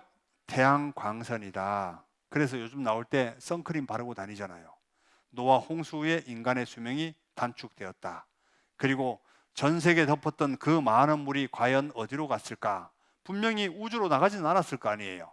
그래서 저가 바닷물을 모아 무더기같이 쌓으시며 깊은 물 곳간에 두시도다. 해구 해연들을 많이 두셔가지고 물을 땅속에 저장하게 되고 바닷속에 저장하게 되고, 남방 밀실에서는 광풍이 이르고 북방에서는 찬기운이 이르며 하나님의 부으시는 기운에 얼음이 얼고 물의 넓이가 줄어지느니라. 남방과 북방에 얼음으로 쌓아놨습니다. 그런데 지금 남극, 북극의 얼음이 다 녹는 거 아시죠? 해수면이 점점 높아지고 있습니다. 제가 사는 강원도, 망상, 옥계, 정동, 안인, 강릉 이쪽으로 보면요 해수욕장이 동해안으로 쫙 있습니다. 과거에 모래사장이 엄청 넓었거든요. 지금은 모래사장이 거의 없습니다. 다 덮었어요. 저게 몇 년 있으면 아마 더 덥지 않을까요? 점점 해수면이 올라오고 있습니다. 남극은 녹색의 대지였다. 지금 밝혀지는 것이 과거의 이 활렵수들, 녹색 대지였다는 게 다 드러나고 있습니다. 그리고 하나님이 해구 해연들을 많이 뒀어요. 자, 그리고 여기 화석을 보시죠. 이 홍수의 증거가 화석의 증거도 있는데, 자, 여기 보면 화석이 물고기 뱃속에 잡아먹고 있는데 들어갔죠. 좀 이게 먹고 난 후에 들어가면 되면 되는데 먹고 있는데 들어갔어요. 자, 조개 화석이 발견되는데, 자, 생각해봐요. 이게 조개국 좋아하시죠? 3명만 좋아하네. 자, 조개가 죽을 때 입 벌리고 죽어요? 입 닫고 죽어요? 입 벌리고 죽죠. 그런데 화석은 다 입 닫고 죽었어요. 그러면 분명히 뭔가 천지개벽이 있을 때, 뭔가 기상이변이 있고 이럴 때 화석이 되려면 살아있을 때 뭔가가 딱 덮었다는 얘기죠. 안 그래요? 그러면 이게 뭘까? 이게 전 세계적인 사건이었거든요. 그리고 저는 지금 진안에서 왔는데, 진안에 유명한 산이 있습니다. 마이산이에요. 말귀같이 생긴 산인데 그 산이 자갈무덕입니다. 그게 조개화석이 많이 나오거든요. 누가 그 조개 까먹으러 거기 올라갈까? 근데 까먹으면 화석이 안 된다니까요. 살아있어야 화석이 된다고. 외국인들이 마이산 오면 이렇게 말합니다. 야, 대한민국 사람 어떻게 콘크리트를 비벼도 이렇게 비벼서 산을 만들어 놨을까? 이렇게 말한다니까요. 실제 콘크리트 비벼놓은 것 같습니다. 마이산이. 그런데 그 마이산뿐만 아니라 그 마이산 주변으로 다 콘크리트 비벼놓은 같은 산이에요. 그 밑으로 쭉 다 그래요. 다 노아 홍수 사건이라고. 그리고 안데스 산맥 위에서도 조개 화석들이 계속 발견됩니다. 누가 그까지 몇천 메다 위에를 조개를 메고 올라가겠냐고요. 올라가다 다 죽어요, 조개. 그죠? 이분들 조개를 별로 안 먹어봤는가 봐. 자, 그리고 이 소금 호수도 수천 메다 위에서 소금 호수가 발견됩니다. 다 물이 덮었다는 얘기입니다. 자, 그리고 자, 방주 안에 지구상의 모든 동물의 수용이 가능할까? 지구 동물 몇 배? 3배 수용이 입증되었다. 왜? 모든 크기를, 생물의 크기를 양 크기로 계산했을 때 방주의 3분의 1도 못 미치는 양이다. 왜? 쥐새끼도 있고 토끼도 있고 코끼리도 있고, 이걸 봤을 때 평균 크기를 양으로 했을 때, 그죠? 그리고 아마 실을 때 하나님이 새끼를 실지 않았을까? 뭐 애미를 실어도 관계없어요. 하나님은 알아서 했겠죠. 그럼 우리가 걱정할 게 아니고 하나님이 그거를 계획적으로 아마 준비했을 겁니다. 거기에 식량도 넣었을 거예요. 그런데 겨울잠 자는 동물들도 있잖아요. 그리고 봐요. 그 많은 동물들의 식량을 노아가 준비했다고 되어 있는데 어떻게 그걸 준비하는 게 가능했을까? 여기 보면요. 봐요. 창세기 1장에 보면 이런 말씀이 있습니다. 하나님이 가라사대 내가 온 지면에 씨 맺는 모든 채소와 씨 가진 열매 맺는 모든 나무를 너희에게 주노니 너희 식물이 되리라. 이것은 사람이 먹는 거예요. 그리고 땅의 모든 짐승과 공중의 모든 새와 생명이 있어 땅에 기는 모든 것에게는 내가 뭐를 식물로 준다? 푸른 풀을 식물로 주노라. 그렇다면 모든 짐승은 뭐 먹었을까요? 풀. 자, 모든 새는 뭐 먹었을까요? 풀 먹었겠죠. 그런데 인간이 범죄함으로 인해서 짐승들의 체질이 다 바뀐 겁니다. 아세요? 자, 이런 거죠. 혹시 동물의 왕국을 보면 사자가 사냥을 하다가 사냥을 실패하면 구석에 앉아서 풀 뜯어 먹는 거 보셨어요? 풀 뜯어 먹어요. 딱히 마음대로 먹는 거.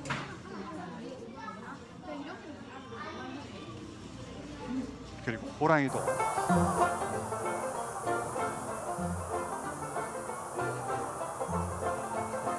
이게 다 범죄의 결과입니다. 그리고 봐요.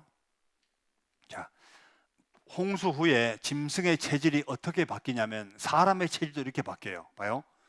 땅의 모든 짐승과 공중의 모든 새와 땅에 기는 모든 것과 바다의 모든 고기가 너희를 두려워하며 너희를 무서워하리니, 이 말은 그전에는 무서워했다 안 무서워했다? 그전에는 안 무서워했다. 노아 홍수 전에는 사람과 동물이 함께 공존했습니다.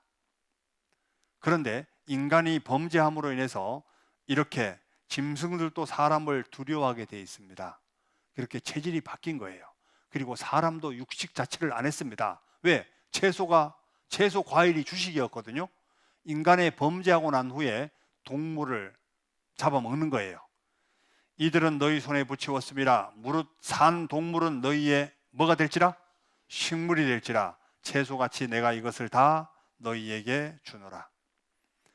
그런데 신기하게도 이게 천년왕국 속에 들어가면 다시 짐승이 노아 홍수 전 시대로 다시 돌아갑니다. 이사야 11장을 한번 보시죠. 다시 짐승의 체질이 바뀌어요.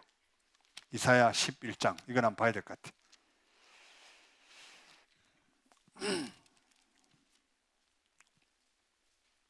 이사야 11장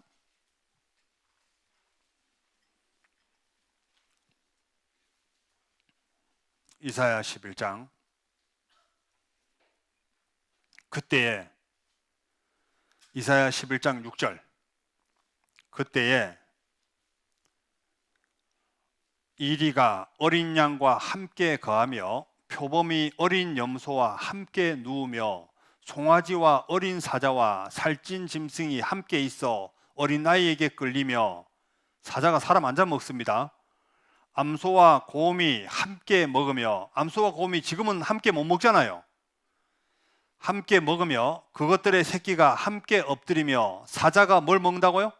소처럼 풀을 먹을 것이며 젖먹는 아이가 독사의 구멍에 장난하며 젖된 어린아이가 독사의 굴에 손을 넣을 것이라. 나의 거룩한 산 모든 곳에서 해됨도 없고 상함도 없을 것이니. 다시 짐승들이 다시 원위치로 노아 홍수 전 시대로 다시 돌아갑니다.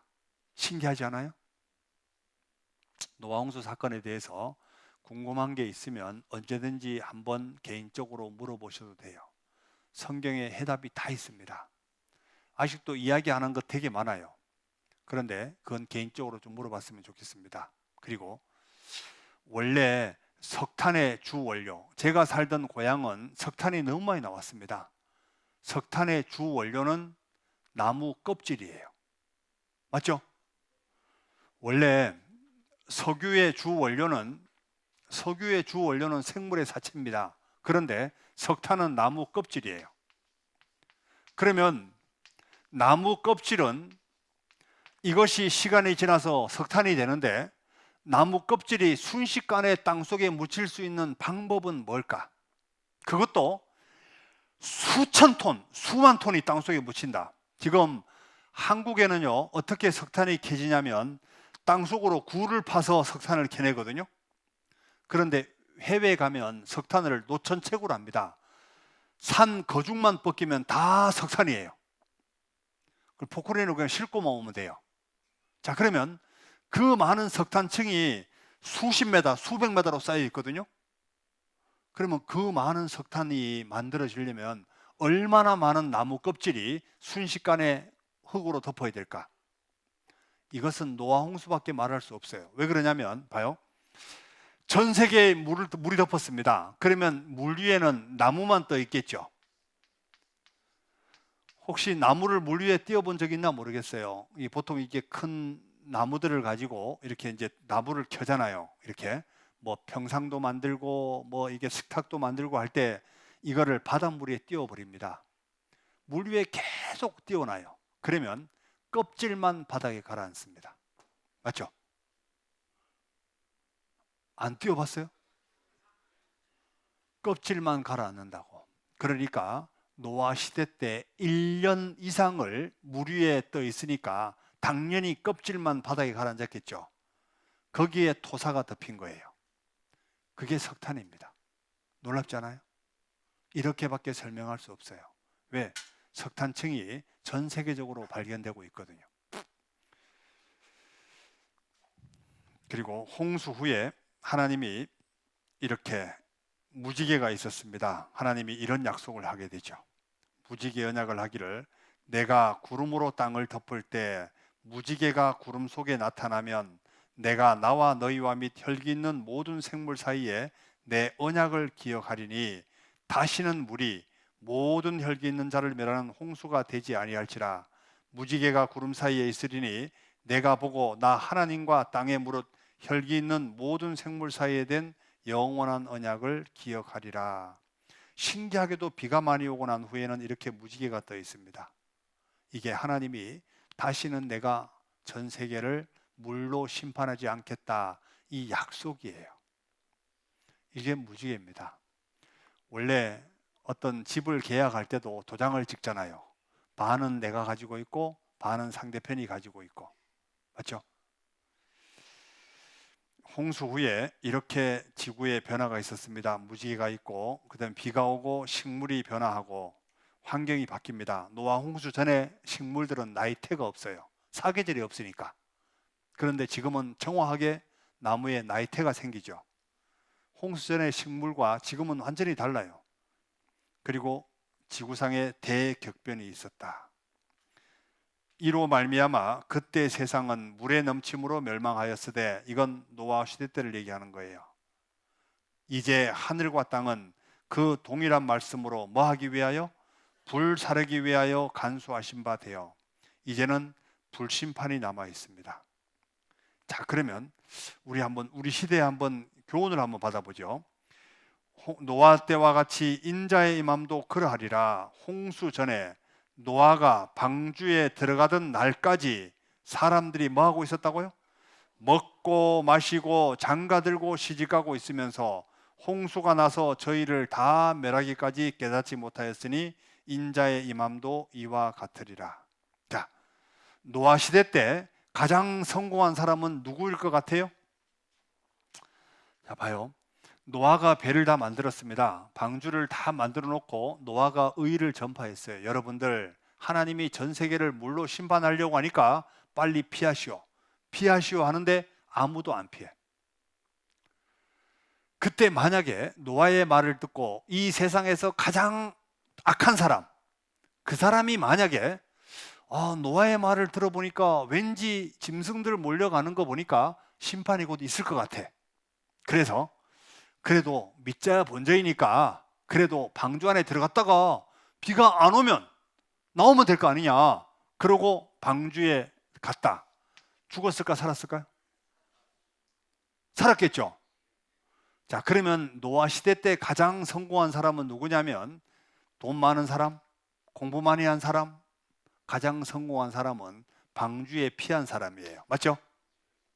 그렇다면 우리 시대에 가장 성공한 사람은 누구일 것 같아요? 지금 세상 끝날 때가 다 돼갑니다. 얼마 안 남았어요. 우리 시대에 가장 성공한 사람은 돈 많은 사람이 아니에요. 공부 많이 한 사람이 아니에요. 하버드대 다니는 사람이 아니라고. 바로 예수 그리스도, 그분이 어떤 분인지 정확하게 알고 진리를 깨달은 사람, 그 사람이 우리 시대에 가장 성공한 사람이 맞습니다. 그렇겠죠? 이제는 물심판이 아니라 불심판이 남아 있습니다. 그때는 물고기는 안 죽었잖아요. 그런데 앞으로는 하나님이 물고기도 다 죽인다고 되어 있습니다. 이렇게 여기 보시면, 내가 사람과 짐승을 진멸하고 공중의 새와 바다의 고기와 거치게 하는 것과 악인들을 아울러 진멸할 것이라. 내가 사람을 지면에서 멸절하리라. 나 여호와의 말이니라. 여기 바다의 고기도 다 죽입니다.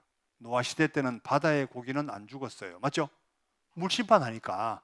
그런데 이제는 바다의 고기도 다 심판하겠다. 이게 앞으로 벌어질 심판이 남아 있습니다. 자, 그러면 우리 시대가 얼마나 타락했는지 그거 한번 보시죠. 얼마나 타락했는지 이건 성경 한번 찾아보죠. 디모데 후서 3장입니다. 지금 세상이 너무 악합니다. 디모데 후서 3장.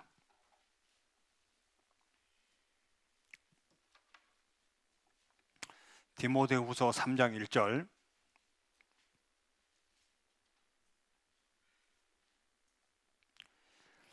내가 이것을 알라. 말세에 고통하는 때가 이르리니 사람들은 뭐를 사랑하며? 자기를 사랑하며. 사람은 말세가 되면 사람은 자기밖에 몰라요. 그리고 돈밖에 몰라요. 가만히 보시죠. 그리고 자긍하며 교만하며 회방하며 부모를 거역하며. 요즘같이 부모 말 안 듣는 시대가 있을까요? 부모들이 자식이 겁나서 자식들에게 말도 못 붙입니다. 말을 한마디 건네면요 아무 말도 못하게 해요. 도리어 성질냅니다. 이게 우리 시대예요. 옛날에는요 아버님 말이 곧 법이었어요. 맞죠?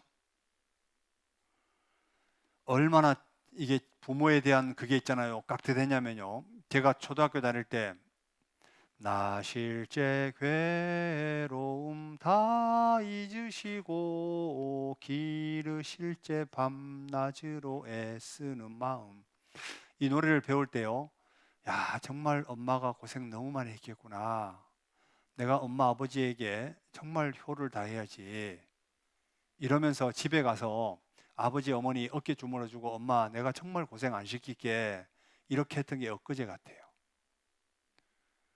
요즘 그런 얘기하면 유치하다 그럽니다. 아세요? 그리고 저희 아버님이 막걸리를 너무 좋아하셨어요. 술을 너무 좋아했습니다. 3일 해장술이 대병 소주 한 병이에요. 옛날에 대병이 얼마 큰지 아시죠? 1.8리터 이렇게 컸어요. 막걸리 받으러 가면요, 여기 지금 연세 드신 분들은 좀 이해할 것 같아요. 지금 한 50대 60대 분들은 다 이해할 것 같은데, 막걸리 받으러 가면요 아주머니가 이 손잡이 있는 그 바가지가 있습니다. 그걸 가지고 단지 속에 넣어 가지고 휘휘 젖어 가지고 한 바가지 담아주면 이게 한 대요. 정호야 막걸리 한 대 받아와라 이러면요, 아버지가 갔다 와요 이러면 그날 죽었습니다. 그냥 두말 할 것도 없이 그냥 예 이러고 나가야 돼요. 그래 가서 막걸리를 받아오는데, 야 이게 얼마나 맛있기에 이렇게 맨날 밤마다 나를 심부름시키지 이러면서 제가 주전자를 가지고 이렇게 먹어보면 맛이 한 개도 없어. 그리고 이제 아버지가 막걸리 드시다가 남는 게 있잖아요. 밑에 좀 남잖아요. 사발에 좀 남고 주전자에 좀 남습니다. 그럼 요놈을 그냥 먹기 어려우니까 거기다 설탕을 넣어가지고, 설탕이 아니에요, 사카린. 예, 당원. 그놈을 넣어가지고 이렇게 젖어가지고 먹으면요 또 그 맛있어요. 제가 그때 술을 배웠어요. 이건 누구 탓이요? 하여튼 그렇게 하던 데가 엊그제 같고, 지금은요 세상이 너무 이상한 게 젊은 사람 만나기가 두렵습니다. 옛날에 나쁜 짓을 해도 자기 동네에서 나쁜 짓 안 했어요. 왜? 부모 욕먹일까 봐. 그죠? 저놈 누구 아들이요? 이러면요 그 말이 너무 두려워가지고 혹시나 해도 친구 집에 가서 그렇게 나쁜 짓 하고 놀았지, 동네에서는요 어른들 보면 인사 깍듯이 하고, 그죠? 그렇게 했습니다. 근데 요즘은요 이웃집에 누가 있으나 없으나 별로 중요하지 않아요. 그냥 자기 멋대로 합니다. 중요한 건 교회도 그렇다고. 요즘 교회에서도 젊은 사람들이 어른 보고 인사도 안 해요. 그나마 구원받은 사람들은 좀 달라요. 그래도 사람다운 사람들이, 구원받은 사람들은 그래도 예의가 있습니다. 신기하지 않아요? 왜? 성경에 가르치고 있거든요. 부모를 공경하지 않는 자는 돌로 패 죽이라고 되어 있습니다. 이스라엘 법이 있어요, 실질적으로. 예? 그래도 부모들은요 패 죽으면서도 부모는 자식 걱정하는 게 부모예요. 안 그래요? 얼마 전에 신문을 보니까요, 어머니하고 아들이 싸웠습니다. 거실에서 싸워요. 말다툼하다가 아들이 열받아가지고 칼로 엄마를 찔렀어요. 몇 번 찔렀어요. 어머니가 돌아가시게 생겼습니다. 자기도 급한 나머지 너무 당황한 거예요. 그리고 도망을 갑니다. 이제 걸릴 거 아니에요? 그러니까 어머니가 도망가는 자식을 다시 부릅니다. 얘야 옷 갈아입고 나가라. 죽어가면서도 자식 걱정하는 게 부모라고. 여기 앉아 계신 분들 다 그렇게 태어났다고요. 알아요? 어머니들 그런 마음 있어요, 없어요? 혹시 자식이 나를 괴롭게 해도 자식 사랑해요? 안 사랑해요? 이분들은 진짜 별로 안 사랑하는가 봐. 그게 실제 부모 마음이 맞거든요. 제가 지금 저희 어머니 얘기하면요, 지금도 좀 가슴이 좀 먹먹한데, 삼형제 중에 제가 제일 짠하게 생겼습니다. 제일 말랐어요. 좀 짠해 보이죠? 제가 삼형제 중에 제일 말랐는데, 어머니가 이제 제가 강원도에 있을 때 없는 돈에다가 산삼을 한 뿌리를 사왔어요. 그걸 사가지고 와서 제보고 먹으래요. 그래서 이제 산삼을 엄마, 내가 건강하니까 어머니 드시라고. 어머니 말에 빌리자면요, 이 쇠빠질 놈아 빨리 먹어라 이러면서 막 때리면서, 막 등을 때리면서 먹이더라고요. 그래서 제가 좀 약간 짜증나는 투로 이렇게 산삼이 있으면 잔뿌리 있잖아요, 이렇게 털어가지고 잔뿌리를 털다시피 털고 이거를 대공을 물고 이렇게 방에 들어갔어요. 근데 뒤를 돌아보는데 어머니가 바닥에 떨어져 있는 잔뿌리를 주워 드시더라고. 그때 제 마음이 어땠을 것 같아요? 막 진짜 제가 방에 들어가서 막 내 자신이 너무 미운 거예요. 이게 한동안 계속 가슴에 밟혀가지고, 그런데 참 신기하게도 제가 이제 그 교회에 들어와서 어떤 지역에 이제 집회를 갔습니다. 이렇게 이제 세미나를 하는데 또 그 형제가 10마리가 있었어요. 그 형제도 내가 좀 짠하게 보였는가 봐. 이분이 갑자기 주일날 아이스박스를 한 개 들고 오더니 이거를 목사님 주고 싶대요. 그래서 그 형제한테 뭐라 했냐면, 형제님, 제가 강원도에서 어머니가 이걸 줘서 제가 먹었고, 그리고 서울 강서에 있을 때도 형제 한 명이 그 교제 떨어져 있던 형제가 그 파주에 있는 형제였는데, 이 형제가 10만이었습니다. 이 형제도 교제 떨어져 있다가 잠깐 이렇게 가서 교제를 하고 이 형제가 교제 붙었어요. 그래서 봉사장까지 지금 하고 있는데, 이 형제가 산에서 산삼을 딱 캐자마자 내가 생각이 났대. 그 형제도 내가 짠하게 보였는가 봐. 그래서 그때 또 먹었거든요. 그래서 이제 충주에서 이제 세미나를 했는데 그 형제가 또 가지고 왔어요. 내가 이렇게 막 여러 가지 막 설명을 하면서 이렇게 먹었다, 됐다, 이제 난 괜찮다고. 그 형제가 꼭 드리고 싶대요. 그때 누가 생각이 났을까요? 엄마가 생각이 났어요. 그래서 그때 와이프가 생각이 나야 되는데, 와이프는 열이 많아서 안 먹을 거다, 틀림없이 안 먹을 거다, 그래서 이거 엄마가 다 드려야지 이러면서, 고맙습니다, 정말 귀하게 쓸게요, 이렇게 내려오면서 와이프에게 전화했죠. 산삼이 한 뿌리 생겼다, 이거 자네가 먹게. 제가 이렇게, 솔직히 이건 빈말이었어요. 예? 자네가 먹으라고 하니까, 아이고 나는 열도 많고 나는 안 먹는다 그러더라고. 그러면 이제 그렇게 나올 줄 알고, 이거 그러면 강원도에 어머니 갖다 드릴까? 이러니까 빨리 갖다 드리고 오래요. 그래서 그 길로 강원도로 내려달렸어요. 그래서 어머니가 저에게 한 거하고 똑같이 제가 왼수를 갚아야 될 거 아니에요.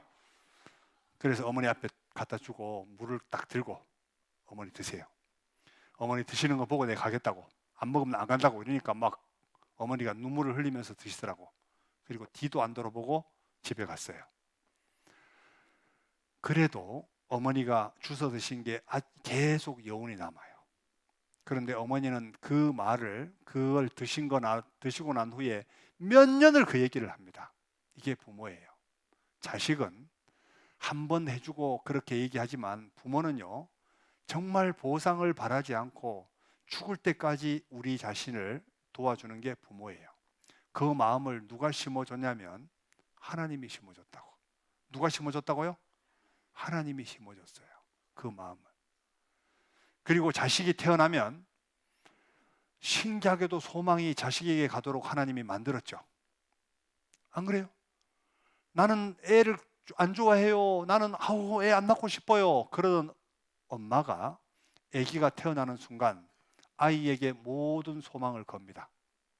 없는 마음이 생기죠. 왜? 하나님이 그 마음을 주거든요. 여인이 어찌 그 젖 먹는 자식을 잊겠으며. 그러니까 특별히 여기 혹시 젊은 분들이 있다면 부모 가슴에 못 박지 말아요. 정말 우리가 태어난 것 자체만 하더라도 이건 감사하셔야 돼요. 알아요? 부모에게 잘하는 사람은 반드시 하나님께 복 받습니다. 성경에 복을 받는다고 되어 있거든요. 왜? 이건 하나님의 약속입니다. 부모를 힘들게 하는 사람 반드시 하나님이 가만 안 둡니다. 이게 법칙이에요. 계속 읽어볼게요. 2절. 사람들은 자기를 사랑하며 돈을 사랑하며 자긍하며 교만하며 회방하며 부모를 거역하며 감사치 아니하며 거룩하지 아니하며 무정하며 가족끼리도 정도 없어요. 원통함을 풀지 아니하며 참소하며 절제하지 못하며 사나우며 선한 것을 좋아 아니하며 배반하며 팔며 조급하며 자고하며 쾌락을 사랑하기를 하나님 사랑하는 것보다 더하며 경건의 모양은 있으나 경건의 능력은 부인하는 자니 형식만 살아있다는 얘기입니다. 이 같은 자들에게서 내가 돌아서라. 근데 말재에 이렇게 타락하고 있다고 해요. 옛날 영상을 한 개 보시죠. 서울 사람들 삶은 위안받아야만 했습니다. 골목 쓰레기통에서 폐품이나 휴지, 파지를 주우러 다녀야 했던 넝마주의 삶. 10원에 구두 한 켤레 닦아주고 연명해야 했던 구두 닦기. 근로자 합숙소에서 기거하며 딸과 함께 12원짜리 국수로 끼니를 때워야 했던 지게꾼. 새벽 첫 차를 덜 깬 눈으로 타면서부터 하루 종일 승객과 씨름을 하고 초라한 숙소에서 새우잠을 자야 했던 버스 여차장들. 그 밑바닥 삶을 위해 갱이 추갱이 계절마다 대청소 기간이라 해서 학생이며 공무원들이 동원돼 거리며 골목 청소에 나서 서울이 살아나는 듯 보였는데, 비질하는 이 여학생 운동화 발등의 하얀 공간은 운동화가 귀했던 그때 이름을 써놓던 곳이었죠.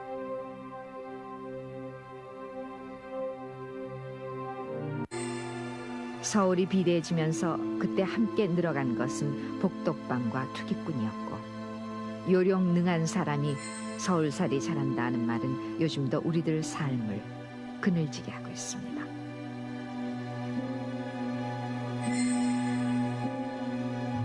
서울이 내 고향입니다.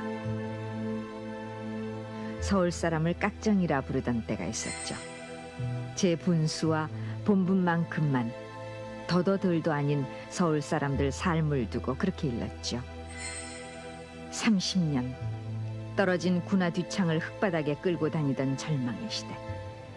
아리수다방의 더블 위스키 잔과 판도 호텔 스카이 라운지 한번 구경하는 것이 소원이던 허상의 시대.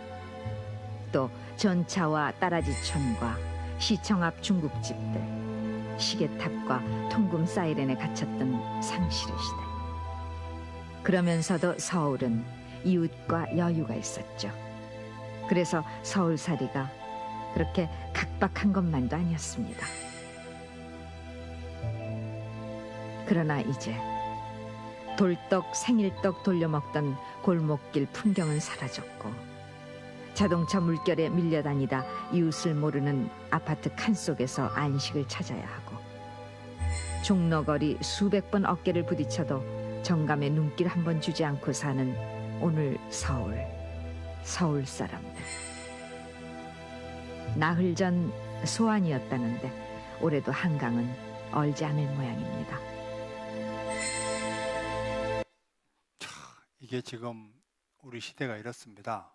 사람이 옆에 어깨를 그렇게 부딪히고 가도 눈길 한 번 주지 않는 시대가 우리 시대예요.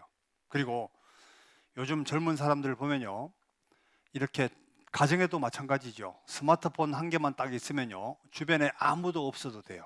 맞죠? 가족 4명이 앉아 있으면 방에 한번 조용히 한번 보시죠. 방에 딱 앉으면요, 4명이 이러고 있어요. 부부가 이부자리에 누워서 한 사람은 이쪽을 보고 한 사람은 이쪽을 보고. 신기하지 않아요? 젊은 사람들 한번 보시죠. 지금 여기는 좀 덜할지 몰라도 서울 지하철 가보면요, 지하철 가보면 옛날같이 신문을 보고 있는 분들 거의 보기 어렵습니다. 다 이러고 있어요. 앞으로 1년, 2년 지나면 어떨 것 같아요? 몽골이 제가 장흥에 있을 때 지금 지난주도 몽골 이제 선교를 했었는데 몽골이 스마트폰이 보급되면서 복음이 점점 안전해지고 있습니다. 지금 몽골도요 길거리 걸어가면서 이러고 있습니다. 실제는 재밌잖아요. 맞죠? 앞으로 점점 더 심각한 시대가 옵니다. 그리고 지금 AI가 너무 발달해가지고 지금 로봇이 사람을 지배하는 시대까지 왔어요. 이거 심각합니다. 얼마 안 남았어요. 그래서 내일은 하나님을 찾는 사람이 없을 때 하나님이 한 민족을 들어서 하나님 자신을 또 증거하고 있습니다. 그래서 내일은 이스라엘 민족의 역사를 통해서 하나님이 어떻게 우리에게 실물 교훈으로 보여주는지 그걸 좀 배워봤으면 좋겠습니다. 같이 기도하고 마치죠. 언제나 우리를 사랑하시는 거룩하신 아버지 하나님 감사합니다. 오늘도 함께 성경을 배울 수 있도록 기회를 주신 거 감사드립니다. 함께 머리 숙여 기도하시는 귀한 분들 모두가 하나님의 귀한 사랑 깨달아 알 수 있도록 도와주옵소서. 돌아가는 발걸음 지켜주시고 내일 말씀 앞에 나올 때 더욱 열린 마음으로 함께 할 수 있도록 도와주옵소서. 우리를 사랑하시는 예수님 이름으로 기도드립니다. 아멘. 예, 수고하셨습니다. 늦은 밤길 안녕히 들어가십시오.